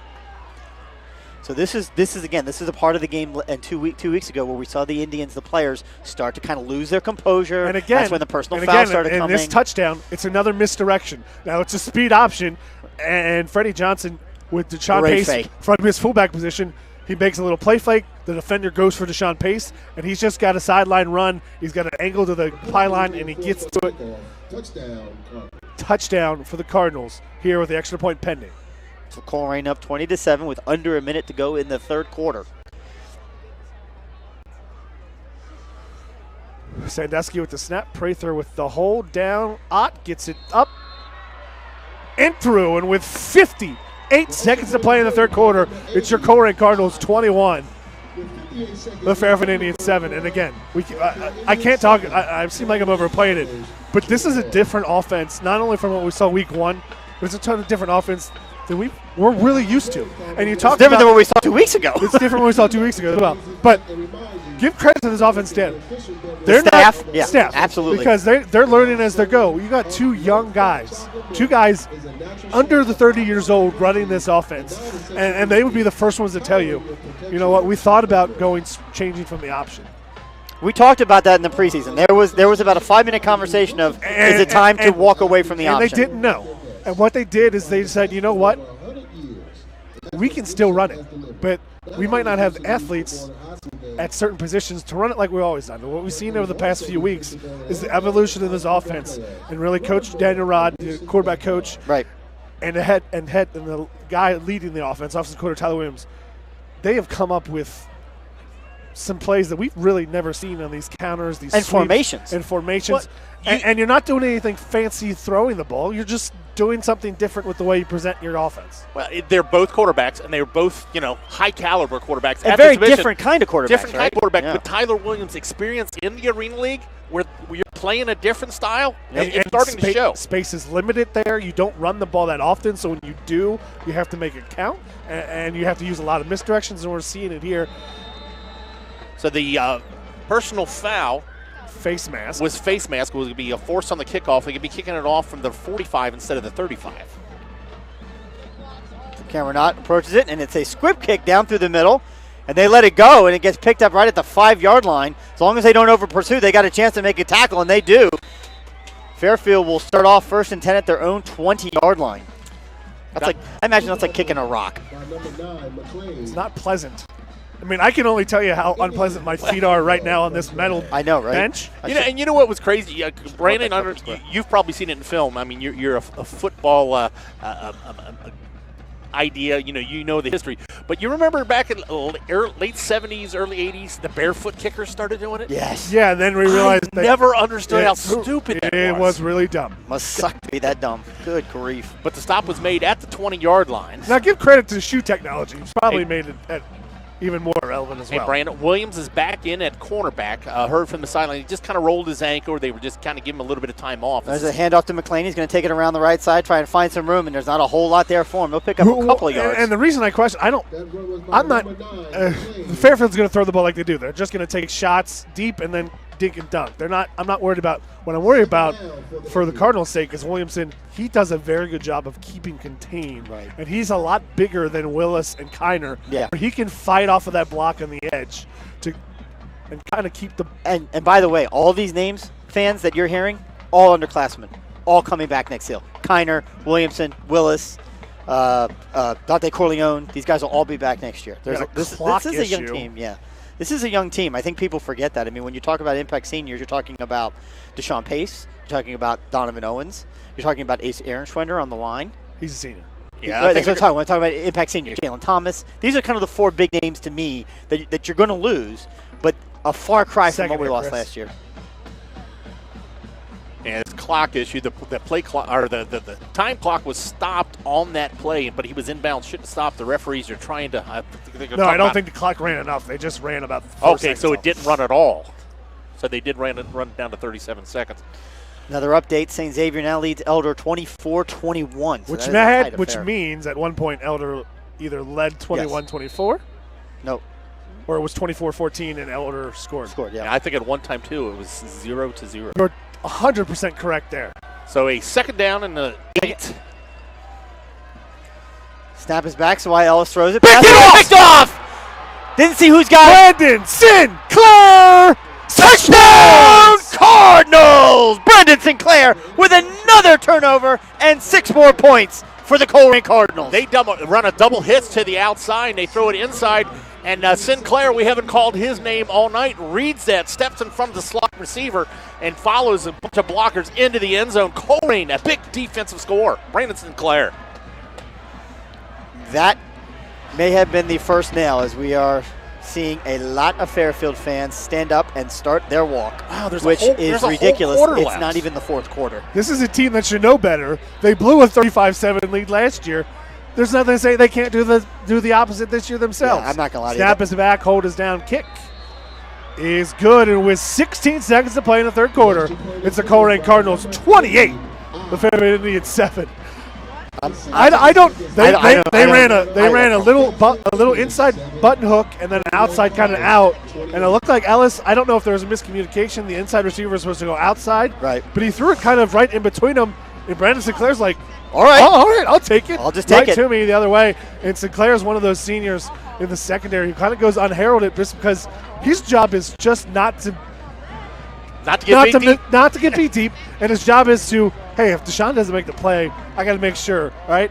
My job is to just do enough to let the stars around me make the play. And in this case, he makes his steps up in the spotlight, takes it for himself for about a 40-yard touchdown for the Colerain Cardinals. Let's just go. So we're already at the card. Any more score updates here? The Harrison Wildcats. Harrison going to get a running clock. Holy moly. They're now up 42-7. I'm telling you on what. St. Francis DeSales. I know they lost. That's a little shocking because there was some conversation that, Mike. DeSales, there was some conversation that DeSales could run with LaSalle. Yeah. That doesn't appear to be the case. That quarterback, I'll tell you what, he's got I think FCS offers. Does he? That quarterback at Harrison is playing himself into some not high level. He's playing himself into some max scholarship offers. I think that would be fantastic. Cameron Knott, ball lined up on the 40, gets his foot underneath it, and it's another pooch kick. Stays in bounds, going to be caught and then dropped, picked up again. Taken out of bounds, tackled inbounds. Just past, I think, the 25-yard line. We'll see where they mark it, maybe the 27, 28, and that's where Fairfield will take over. First down and 10, but this turn of events here, literally in the past 2 minutes, you had the Cardinals going down the field. You had a statement drive by Colerain saying, we're taking control of this second half. When it was 14-7. And that had to be, and then make it 21-7. Right. And that has to take a little bit of breath out of you, like, oh man, we got to do something here. And then in a panic, in a blink of an eye, it's 28-7. It's a 3-score game, just like that. Right. And when we talk, the play clock is running, and Fairfield is still on the sideline. Here, they break it out here. 13 seconds, 12 seconds left to the play clock, and they're not even close to setting up. Yep. I'm sure someone's going to let Coach know that, and they're going to have to burn their final timeout. 3, 2. And, they'll burn their final timeout, which is huge. That's huge. Because we're not even in the fourth quarter. Not even in the fourth quarter. Yeah, not even in the fourth quarter, and Fairfield is out of timeouts. Well, that was kind of interesting. I mean, And- it's off at kickoff, so there's really no thought or process, or really it should have been there. You know what you're running. Remember, we're talking about 15, 16, 7-year-old kids. No, I'm not saying that about the kids. I'm saying. I'm putting that on the coach. No, I'm not putting it on the coach. I'm putting it on that because you can kind of see the Fairfield side of the lines. There's a little bit of there's been a deflation, and that substitution infraction. That might have been a coach making an error, but it looked like it was a kid who was supposed to be in, Who didn't want to play? who kind of had his helmet off, and You know, you don't want to say he didn't want to play, but his head's not in. It's his. You don't know what. I don't know what senior season, but you've worked hard all year for this moment, Right. And the realization kind of bubbles. But we have a whole quarter to play. Yeah, there's a lot of time left. Interesting is Colerain going to play any type of a slightly different defense, knowing that they're going to have to go to the pass as we go shotgun. Is that McLean in? No. Nope, that was Sawaya Ellis who got it and hands off to McLean. He cuts it across the middle, makes several guys miss, and he's into the open. Let's see if he can get all the way down. He can't. He's going to get pushed out of bounds by number 4. That'll be the final play of the third quarter. After 3 quarters of play here at Princeton High School, it's your Colerain Cardinals 28, the Fairfield Indians 7. And I can't reiterate this enough. Last year, Fairfield was beating Milford 35-7, and Milford came back and beat them. Right. You can't tell me with Juthon McLean what he just did there. You have your faithful have no faith. Because the student section is just left. I'll be straight clear. The Fairfield student section is filing out. We know that because it's a whiteout, and there's a whole sea of white-shirted individuals walking out. Yeah, I'm This really, is a team that saw a team collapse. Why can't they see that they could do it themselves? I don't know. They're very good. They're an excellent football team. And Jatan McLean can make anything happen. You have arguably the best running back in the state. This is It's a shame. Not that I'm rooting for Fairfield to come back. Yeah, I don't want Fairfield. Let's be clear. Exactly. We don't want Fairfield to actually come back here. And I know it's cold. I get it. It's cold, and it's been a long night. I understand. But you know what? Those kids are down on the sideline. They've been fighting their tails off. The blink of an eye, Colerain's up 3 scores. The blink of an eye, it can be a 1-score game. Yeah, because the ball. Where is the ball down to? Do you even see? Is it marked?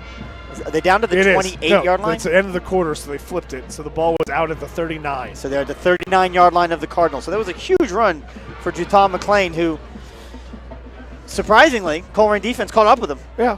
Got him. Well, again, kind Brandon of Sinclair staying back, Yep. didn't get stayed away from the play, had a great angle, didn't make the tackle, but forced him out of bounds. We got stats for some reason. I didn't ask for him, but we got him. Because I asked for him pregame. I said, could you please send him down? Big stat looking out. Fairfield, 31 plays for only 138 yards. Colerain, 29 for 220. Yes, we've already surpassed our yards from the first game. Again. McLean, 17 carries, only 99 yards. He got about 40 on that, so he is over 100 yards. Yeah. No, that was the put him at 99. That was end of third quarter stats. That was the last play of the quarter. Start of the fourth quarter. So Ellis drops back, looks to pass. Now it's just a soft pitch out to Tom McLean. He's going to bust right through the hole. Going to get it all the way down to the 25-yard line. It'll be another first down for the Fairfield Indians. And that was kind of calling the play that the pass that the fans wanted before, where you look one way and you kind of release McLean. That was a fake kind of double move to the left side, come back McLean, and they had set him up a little swing screen. Little swing pass. That's the word. That's the phrase I was looking for. A little swing pass to McLean.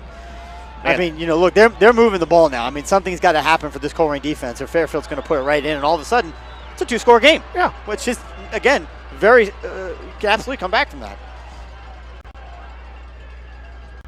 So why else is going to keep it? He's going to run up the middle and try and get some yards, and once again, the Colerain defense is there. He's going to pick up at least 3. And we said it all year, but the front 3 from the Cardinals, that hole is kind of where they want it. But the front 3, Donovan Owens, LT Johnson, Nader Corlon, are so strong themselves. That hole was there initially.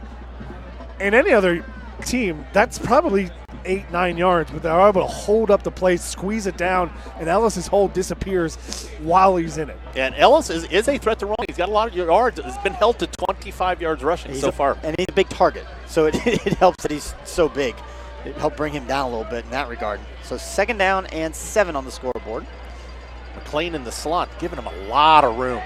Yep. And the play clock runs down. It is a delay of Well, game. here's the thing, and the referees are going to be kind to Ellis.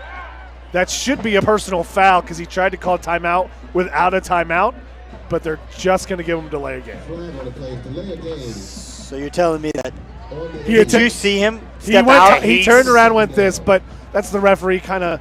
I think The they threw back judge probably threw the flag before Right, he. that's exactly right. Yep.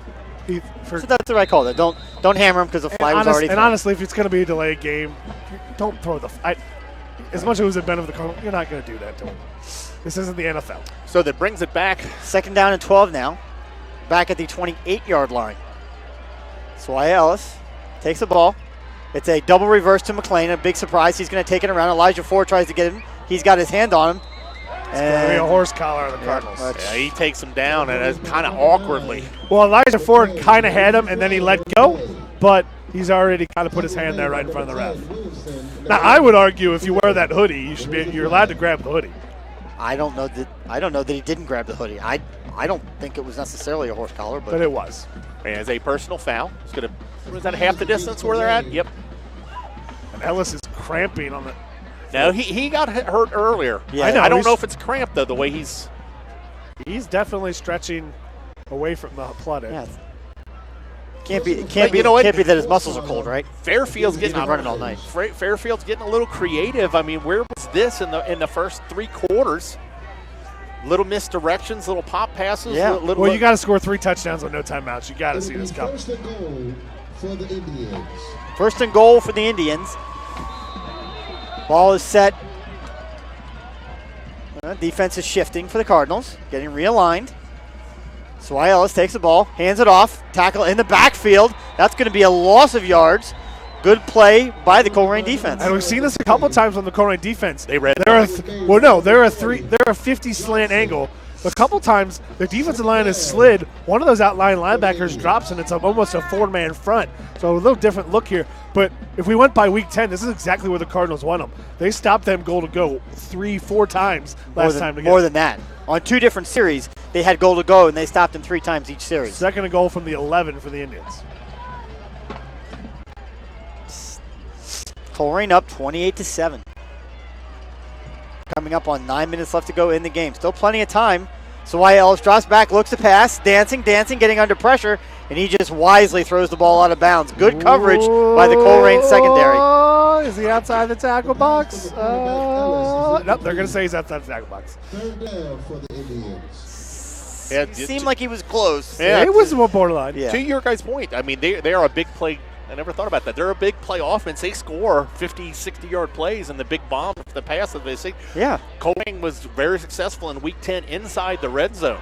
Absolutely. So I was being sarcastic. You don't want the team with goal to go. You don't want it to They go to just goal, happened but to be successful last time against this team. Colerain's red zone defense have been stellar against this So team. now it's 3rd down and goal. Ball again on the 10-yard line. Obviously 4-down territory.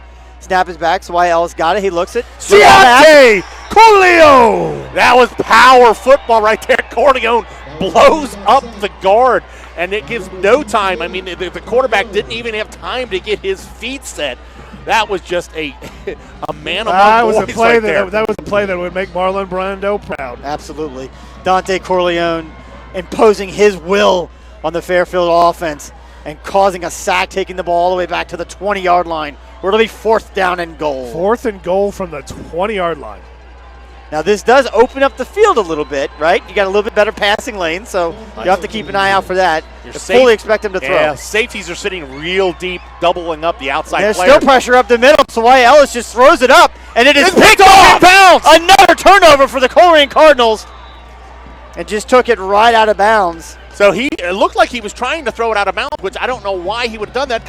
He's not throwing out of bounds. He's just trying to throw it up and hope. But what he does is, it acts as a punt. Colerain returns it, but, avoiding contact, stepping out of bounds at the 20-yard line. I didn't see who caught it. Did you see who caught it? I don't think it was Pace. I have no idea. Yeah, I don't know either. I should have my binocs up. Why did he run out of bounds?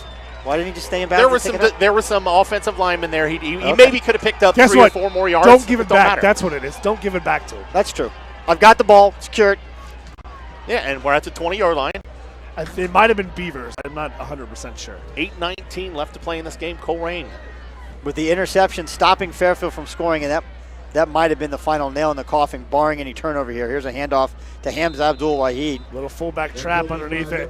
And if you're the Cardinals, I think you're going to be happy with a lot of Hamza here. Yep, we're going to have a whole lot of Hamza because the idea here is you want to run the clock. This is Fairfield, Fairfield 0 timeouts. Not only do you want to run the clock, but you want to kind of preserve Jalen Thomas and Deshawn Pace as much as you can. Absolutely. And this is one, and with the multiple score lead, where I don't mind a 3-and-out here. No, absolutely not. No, as long as you're eating up the entire play clock every time. So let's keep an eye on that. 10 seconds on the play clock. Freddie Johnson under center. There was 10 seconds he kind of gave away. There's a speed pitch back to, not sure who that is. Deshawn Pace. That's Deshawn Pace who's got it. And Late flag on the play. Flags coming in. Probably in the area of holding. But But if you're the Cardinals, guess what? Gives you another play. I'll give up 10 yards, run another play. That's another 30 seconds off the clock. That's right. But there is a flag on this play. It is going to be holding against the Colerain Cardinals. It's a spot foul. Spot foul. It's about 7 yards from the first down marker, so it'll probably be about second and 13. Flag is on the 27. So assuming this score holds, which is a big assumption with 7.5 minutes left, but assuming the score holds, you're going to see yet another example of Colerain playing a team for the second time in the season and either flipping a loss to a win, or in this case, they will extend the difference in their win. Again, a lot of time left to be played, but up by 3 touchdowns. Last time they played, it took them overtime to score 16. Freddie Johnson takes it. It's a speed pitch back. Well defended by the Fairfield Indians. Gets it up to about the 15-yard line. Oh, what if they throw the ball right here? Oh, it'd be so wide open. But you don't. You want to run the clock in. Yeah. Jalen Thomas is stopped for no gain. Actually, he lost about a yard. He lost a couple yards there. So it'll be third down and call it 15. Mike, we got a score update for Elder. Mike doesn't want to take his gloves off. I understand that. I don't want to take. I can get one myself. Gotta get the go. Looks like it's still 24-21. Still 24-21. St. X over Elder. So back to the wing formation. Third down and 15. Yep. Jet sweep. Nothing there. Yep. Well defended by Fairfield, which is fine. Again, Fairfield with no timeouts, so they can't stop the clock because now we're under 6 minutes and 30 seconds left to go, and the second wave of Fairfield contingency starting to make their way out, which, with 6.5 minutes left to go in the game, down 3 scores, maybe you begin to see it. Heck, even some of the Colerain fans have left. So Colerain's probably going to run. Are they going to run this clock all the way down? I didn't see Lawson. I didn't see Lawson. I'm supposed to be able to use these fans. Lawson Sandusky. Someone take my glove off. Lawson Sandusky, the punter, has not come on the field yet, and Colerain hasn't huddled They're up. going to run the So they're clock. running the play clock. Is down to 7-6. Couple of finals here. The LaSalle Lancers beat Walnut Ridge Scots 35-7. And the Harrison Wildcats advance. They will battle the LaSalle Lancers for the Region A championship. They beat the St. Francis de Sales Stallions 42-7. Is that the Colerain's first time out? This half? Yes. They had 3 timeouts. Now they have 2. As I said, Princeton's out of timeouts. So Princeton's got all the timeouts that they want in the world because they're not playing. Just a quick update. They go for it on 4. I guess they don't have a field goal kicker. Who? St. X. They go for it at their own 20-yard line. They're stopped on 4th down. Oh, my. They went. No, St. X did. On their own 20. On their Elder 20. Elder's 20. Okay. So going for. That would have been a long field goal. Yeah, that would have been a long field goal. Yes. So Elder gets the ball back with just under 3 minutes to play In the game? with a chance to beat the Bombers. Level. They're down 24-21. Yes. Elder is, and they've got the ball with 3 minutes to go. Correct. You know what? And That's a typical ex-Elder game right there. Barring a miracle, we're playing one of those Elder two teams. moves And I it. don't know who I want to play. They're both about a minute has gone off. away. It's a minute 50 left for the Elder. They're on a 3rd and 2. They've only got the ball to their own 30-yard line. So Sandusky's going to be taking the snap inside the 5. Fairfield's got everybody lined up. Looks like they're coming after this. Which makes sense. He gets his foot underneath it, and it's a pretty decent punt. Nice floater. Fair catch made by Simpkins inside Colerain territory up at the 49-yard line. We'll see where they mark it. 4th down for the Elder Panthers with the season on the line. Everyone, I think, kind of assumed Elder Fairfield would be the regional final, and it looks like meet the new boss. Same as the old boss. Annex Colerain. We're going to say that. You think the city is as sick much of it? as I I think love the and city's sick of respect that team down in North Bend that wears blue, We get to play them again. I'd rather play them again. I would rather play them again than play Elder. I really would. Because they're passing on. I mean, it's a really Colerain's good always struggled with the running quarterback. When doubt. You go back and to Reevy he's a talent. So Sawai Ellis has got it. He rolls. He's looking to pass. He's going to throw it, and it is incomplete over the intended target's hands. Intended for number 88. I think that's the first time he's been targeted tonight. 70-yard quarterback draw. Elder takes the lead. You're kidding. With a minute left. 70-yard run on 4th down and 2. Second down for the Indians. I don't think he's kidding. I think he's serious. Are you serious? Quarterback, how in God's name do you let Luby run 70 yards? I mean, he's a running back and quarterback's closing. You get there's 3 offensive linemen and 1 mistake, and he can take it. So what's that make the score? Yeah, but 28-21 Elder. How much time? A minute 20 will be left. 28-24. Wow. 20-24, you're correct. So 2nd down and 10. There's a handoff. Mays has got it. He's going to try and pick up another few yards, and he does. It's going to be 2nd down. There's another flag. We're just going to keep throwing flags. No, this is where we've seen and consistently when we play this team a lot of hits after the play, and things are gotten a little chippy out there. So are you saying that's against Fairfield? Unless they call it both ways. We'll see what the call is. But sometimes they only catch the retaliation. Personal foul, Colerain. Sometimes they only catch the retaliation. I'll leave it at that. Foul against the Cardinals. Extra point good. 28-24. Elder leads St. X with a minute 20 to play. Wow. Liam Clifford takes the ensuing kickoff for a touchdown, and then Matt Luby takes the ensuing possession for a touchdown. It ends up being like 48, but you're making stuff up now. But oh man, well we got to get through this game. That 15-yard penalty takes the ball all the way down to the Colerain 32-yard line. 1st down and 10 for the Indians. Snap is back to Ellis. Drops back. Looks to wheel pass route. once again. Yep, he's going to get taken down from behind. The ball's on the ground. We'll see who came up with it. Jalen Thomas knocked it away.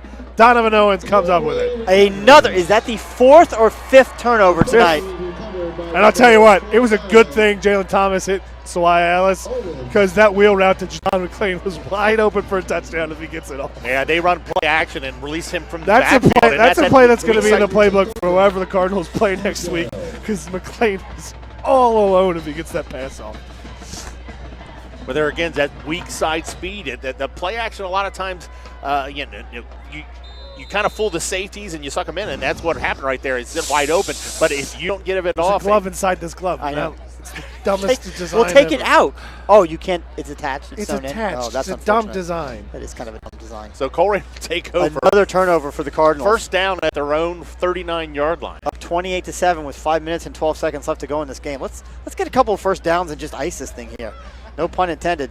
There's all kinds of fakes and misdirections there. There's a handoff to Jalen Thomas. He stiff arms the guy. Stays on his feet. He's going to have enough for the 1st down. He's still on his feet. Yep, go down. That's exactly what he does. He's going to take it all the way across the 50 into Fairfield territory down to the 48-yard line.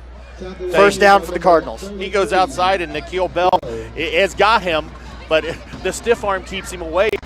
That's the old Mr. Simpson. What do you call that? The old thug mug. Just kind of pushed him off. Gets it into Fairfield territory. Ball at their 47. I got my glove back on, guys. That's real important, Brandon. I'm just saying. Thanks for sharing it with our audience. Brandon's gloves are now on.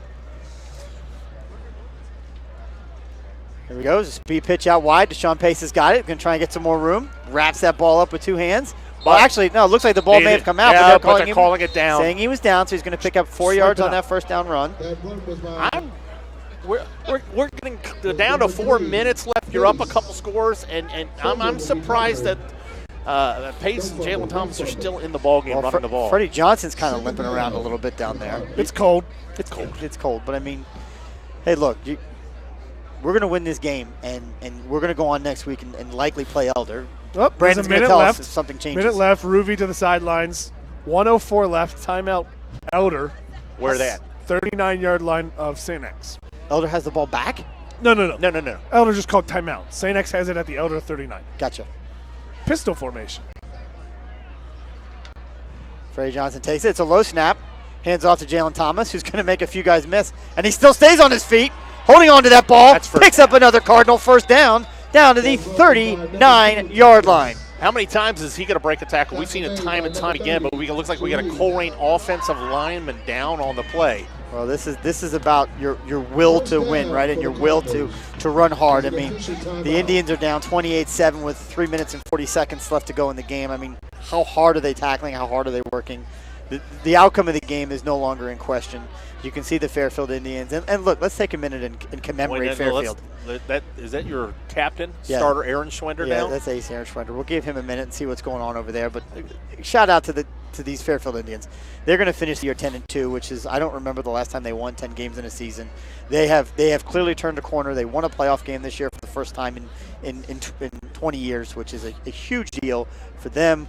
And I really sincerely hope that they continue this forward progress of getting better every single week, every single year, because it's going to give us, I think, a natural rivalry in the conference we've missed. Aaron Schwender gets up and runs off the field, so that was probably knocked the wind out of him. Yeah. A little bit cold. One of your captains on this team, a very tough guy, very, very accomplished wrestler for these Colerain Cardinals, and an anchor on that offensive line. He'll have to sit out of play. So fourth down for St. X right now. All right, so their season's now on the line. Colerain first down. I formation. First down and 10. Shannon Murray now in. Just speed pitch to Shannon Murray. He's going to take it around the side and get hit by about 3 guys after he picks up about 2 yards. Fourth and 10, Reevy to Marshall Lang for first down to midfield. Timeout X with 43 seconds. I thought you said they were at Which the game Elder are you 39 calling, before. Brandon? I'm sorry. You're going to confuse our players. They were Colerain on the picked up St. X 2 on that play. 39. Yeah, I got it. And now they're at the 50. Now they're at midfield. Thank you. 43 seconds midfield. St. X used a timeout. I don't know. And they can't kick a field goal to win. No, Colerain down second 4 down points. and 8. 2:50 left to play. Guys, people at home I care know, about this. No, I know. Just tell them both. Just let them know that you're going to be talking about the X game, and Chris and I will talk about the Colerain game. I formation for the Cardinals. Are you doing this now? I Come just on. like to mess with you guys. At this Stop. Second down. There's a handoff right over the middle. Hamza. Yep, Freddie Johnson hit at the line of scrimmage. Good pursuit that time by the Fairfield defense. Again, pushing Hamza back. No loss on the play. We had They're a gonna- 5-minute head start, and this St. X game might finish after ours. Yeah, Colerain has had no success with the fullback up the middle. I mean, this Fairfield defensive line is very good. Middle linebackers, Colerain with success on the outside and a little bit of the misdirection has a little bit of a change, but they've done what they needed to do. They took their, and I kind of said this in the preview that I wrote up and was posted this morning on wearecolerain.com. I trust our coaches to be able to make really good adjustments the second time they see a team, and that's exactly what they've done here tonight. Freddie, I was definitely a give, because if Freddie Johnson keeps it, he walks into the end zone. Right. That was definitely just to hand it off to the fullback and be done with it. yeah, Hamza gets back to the line of scrimmage to bring up a fourth down and 9. So, again, Fairfield's going to finish the season 10-2 with their only 2 losses coming to Colerain twice, once in week 10 and then once here again in week 12. St. X now to the Elder 38 with 33 seconds left. I'm telling you. How much you want? I bet you right now St. X comes back and wins that game. They have 33 seconds to do it. I'm telling you. They need a touchdown, right? That's They need a touchdown. That's what X does. It's what they do. So Colerain's going to, on fourth down here, let the time clock go down, call a timeout. They've got The time 2 clock. remaining. Did you say let the time clock go? Yes, there's a time clock and a play clock. There we go. There's the timeout. And that is Colerain's first timeout. Second. Well, I thought so too. There we go. Yeah, now they've corrected the scoreboard. Now here's the question. Don't trust the score Here's because the they question. had the one down on fourth Do you down just before the try punt. to field goal attempt here? Do what? The field, no. What? A field goal attempt miss is like a punt if you miss it, but too many things can happen. You got to have a good snap. And Fairfield did The block. same amount of things have to happen on field goal as they do a punt. Yes, but you're farther away. And So you're basically you're suggesting you just you've got tell 2 them, guys. you just kick it as hard as you can towards the goalpost. If you kick it to the goalpost, if you miss, oh well, they get the ball at the 20. But Fairfield last time we played blocked an extra point. Guys, Yeah, illegally. guys. There's a minute and 6 seconds left. It's a 3-touchdown lead. The Can't game hold is anything You back, can't Chris. overthink this enough. I'm just excited we're going to get a chance to call one more game together. Oh, At least. I'm just excited it's going to be 5 minutes from my home. You think it's going to be at Mason? It's going to be. There's no doubt. I have no doubt Not it gonna- will be in Mason next week. Yeah, because I don't think they're going to play an unwelcome field with that turf issue that they have. No, it'll be in Mason. And then we'll get to hear The elder folks It's complain not all big week enough. about it. It's not big enough. That place is a wind tunnel. We can't throw the ball. Well, obviously, because you're struggling. But you're giving up 70 yards runs to Louis. That kid must, I mean, I've not watched him play. He must be dynamic. So Colerain is going to punt. Snap is back to Lawson Sandusky, and he kicks it into the end zone just barely. You've watched him play, just not at quarterback. I don't think so. He was a wide receiver last year when we played Elder in the playoffs. Was he? Yeah. I did not realize he was a wide receiver. So they took a wide receiver, moved him to quarterback. Some at Elder wanted him to play quarterback all along. Oh, really? Yeah. All right, well. I mean, last year it wouldn't have mattered. We were much better than them regardless. Yeah, that was a 42-0 game. So the punt in the end zone will set First down to the 27, much 17 seconds remaining. I'm telling you, X is going to win that game. 17 seconds. They got 10 more seconds or 10 more yards to go than seconds to run there. That's a lot of math. I don't know what that means, but all I know is that I think X is going to win that game. several substitutions. As a matter of fact, a lot of substitutions here for the Colerain Cardinals. Your JV defense is in. No, not completely. No, there's a lot of really clean white shirts Your out there. linebackers are all your first-team linebackers. Yep. Is that McLean still in the game? No, that's not McLean. Yes, That's it is. McLean. That's McLean still in the game. So you got a guy who's coming off of injury in a game under a minute to go, and you're losing 27. I guess he's a senior. He's a senior. If you ask Yeah. him if he wants to sit, he Of sits. course. If he wants to Right. play, he First down, plays. stay wants to next play. to the 15 with 9 seconds left. Wow. Why are you saying wow? It's just a great game. Oh, yeah. I thought you meant like, wow, I can't believe it's happening. So it's it's just- arguably the last play of the game or not. I have no idea if they have timeouts to be in the middle of the field. Right. We're So Wyatt Ellis and Juthon McLean still in the backfield, both seniors. Both will be going after this year. There's the handoff to McLean. He takes it to the 50, down to the 45-yard line. Gets out of bounds. He Stops gets the out of clock. bounds, stops the clock. Did not get the benefit of the first down there, but the clock does stop with 43 seconds left to go. Fellas, this has been a great game. The Cardinals really stepped up in the second half. It did. They did, and they looked like Fairfield was going to come knocking on the door. What was the halftime score? 14-7? 14-7. It looked like Fairfield was going to be knocking on the door, and they make a fourth down stop, flip it around, they drive the length of the field, they put 6 on the board, and then boom. It's like that long sustained drive kind of took it out of Fairfield, and then that pick 6 took it out even more. Yeah, that pick 6 really ended it. So Wyatt Ellis takes it. He tiptoes himself through the line. He's going to have enough for the first down. Stays on his feet. Steps out of bounds. Yep. Got it plenty for the first down all the way down to the Colerain 32-yard line. Well, St. X is out of timeouts Okay. with 9 seconds to play at Okay. the 15-yard line. So that's 2 throws, right? And that's what At least 2.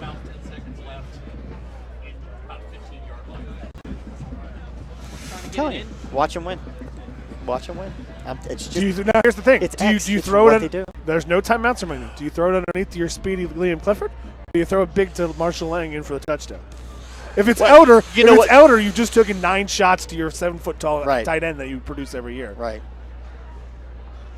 Snap is back to Ellis. Takes it, hands it off to McLean. Cuts through the middle. stopped by a flock of Cardinals. Yep. He did not get the first down. The clock is going to continue to run. Now, there is less time on the game clock than there is on the play clock.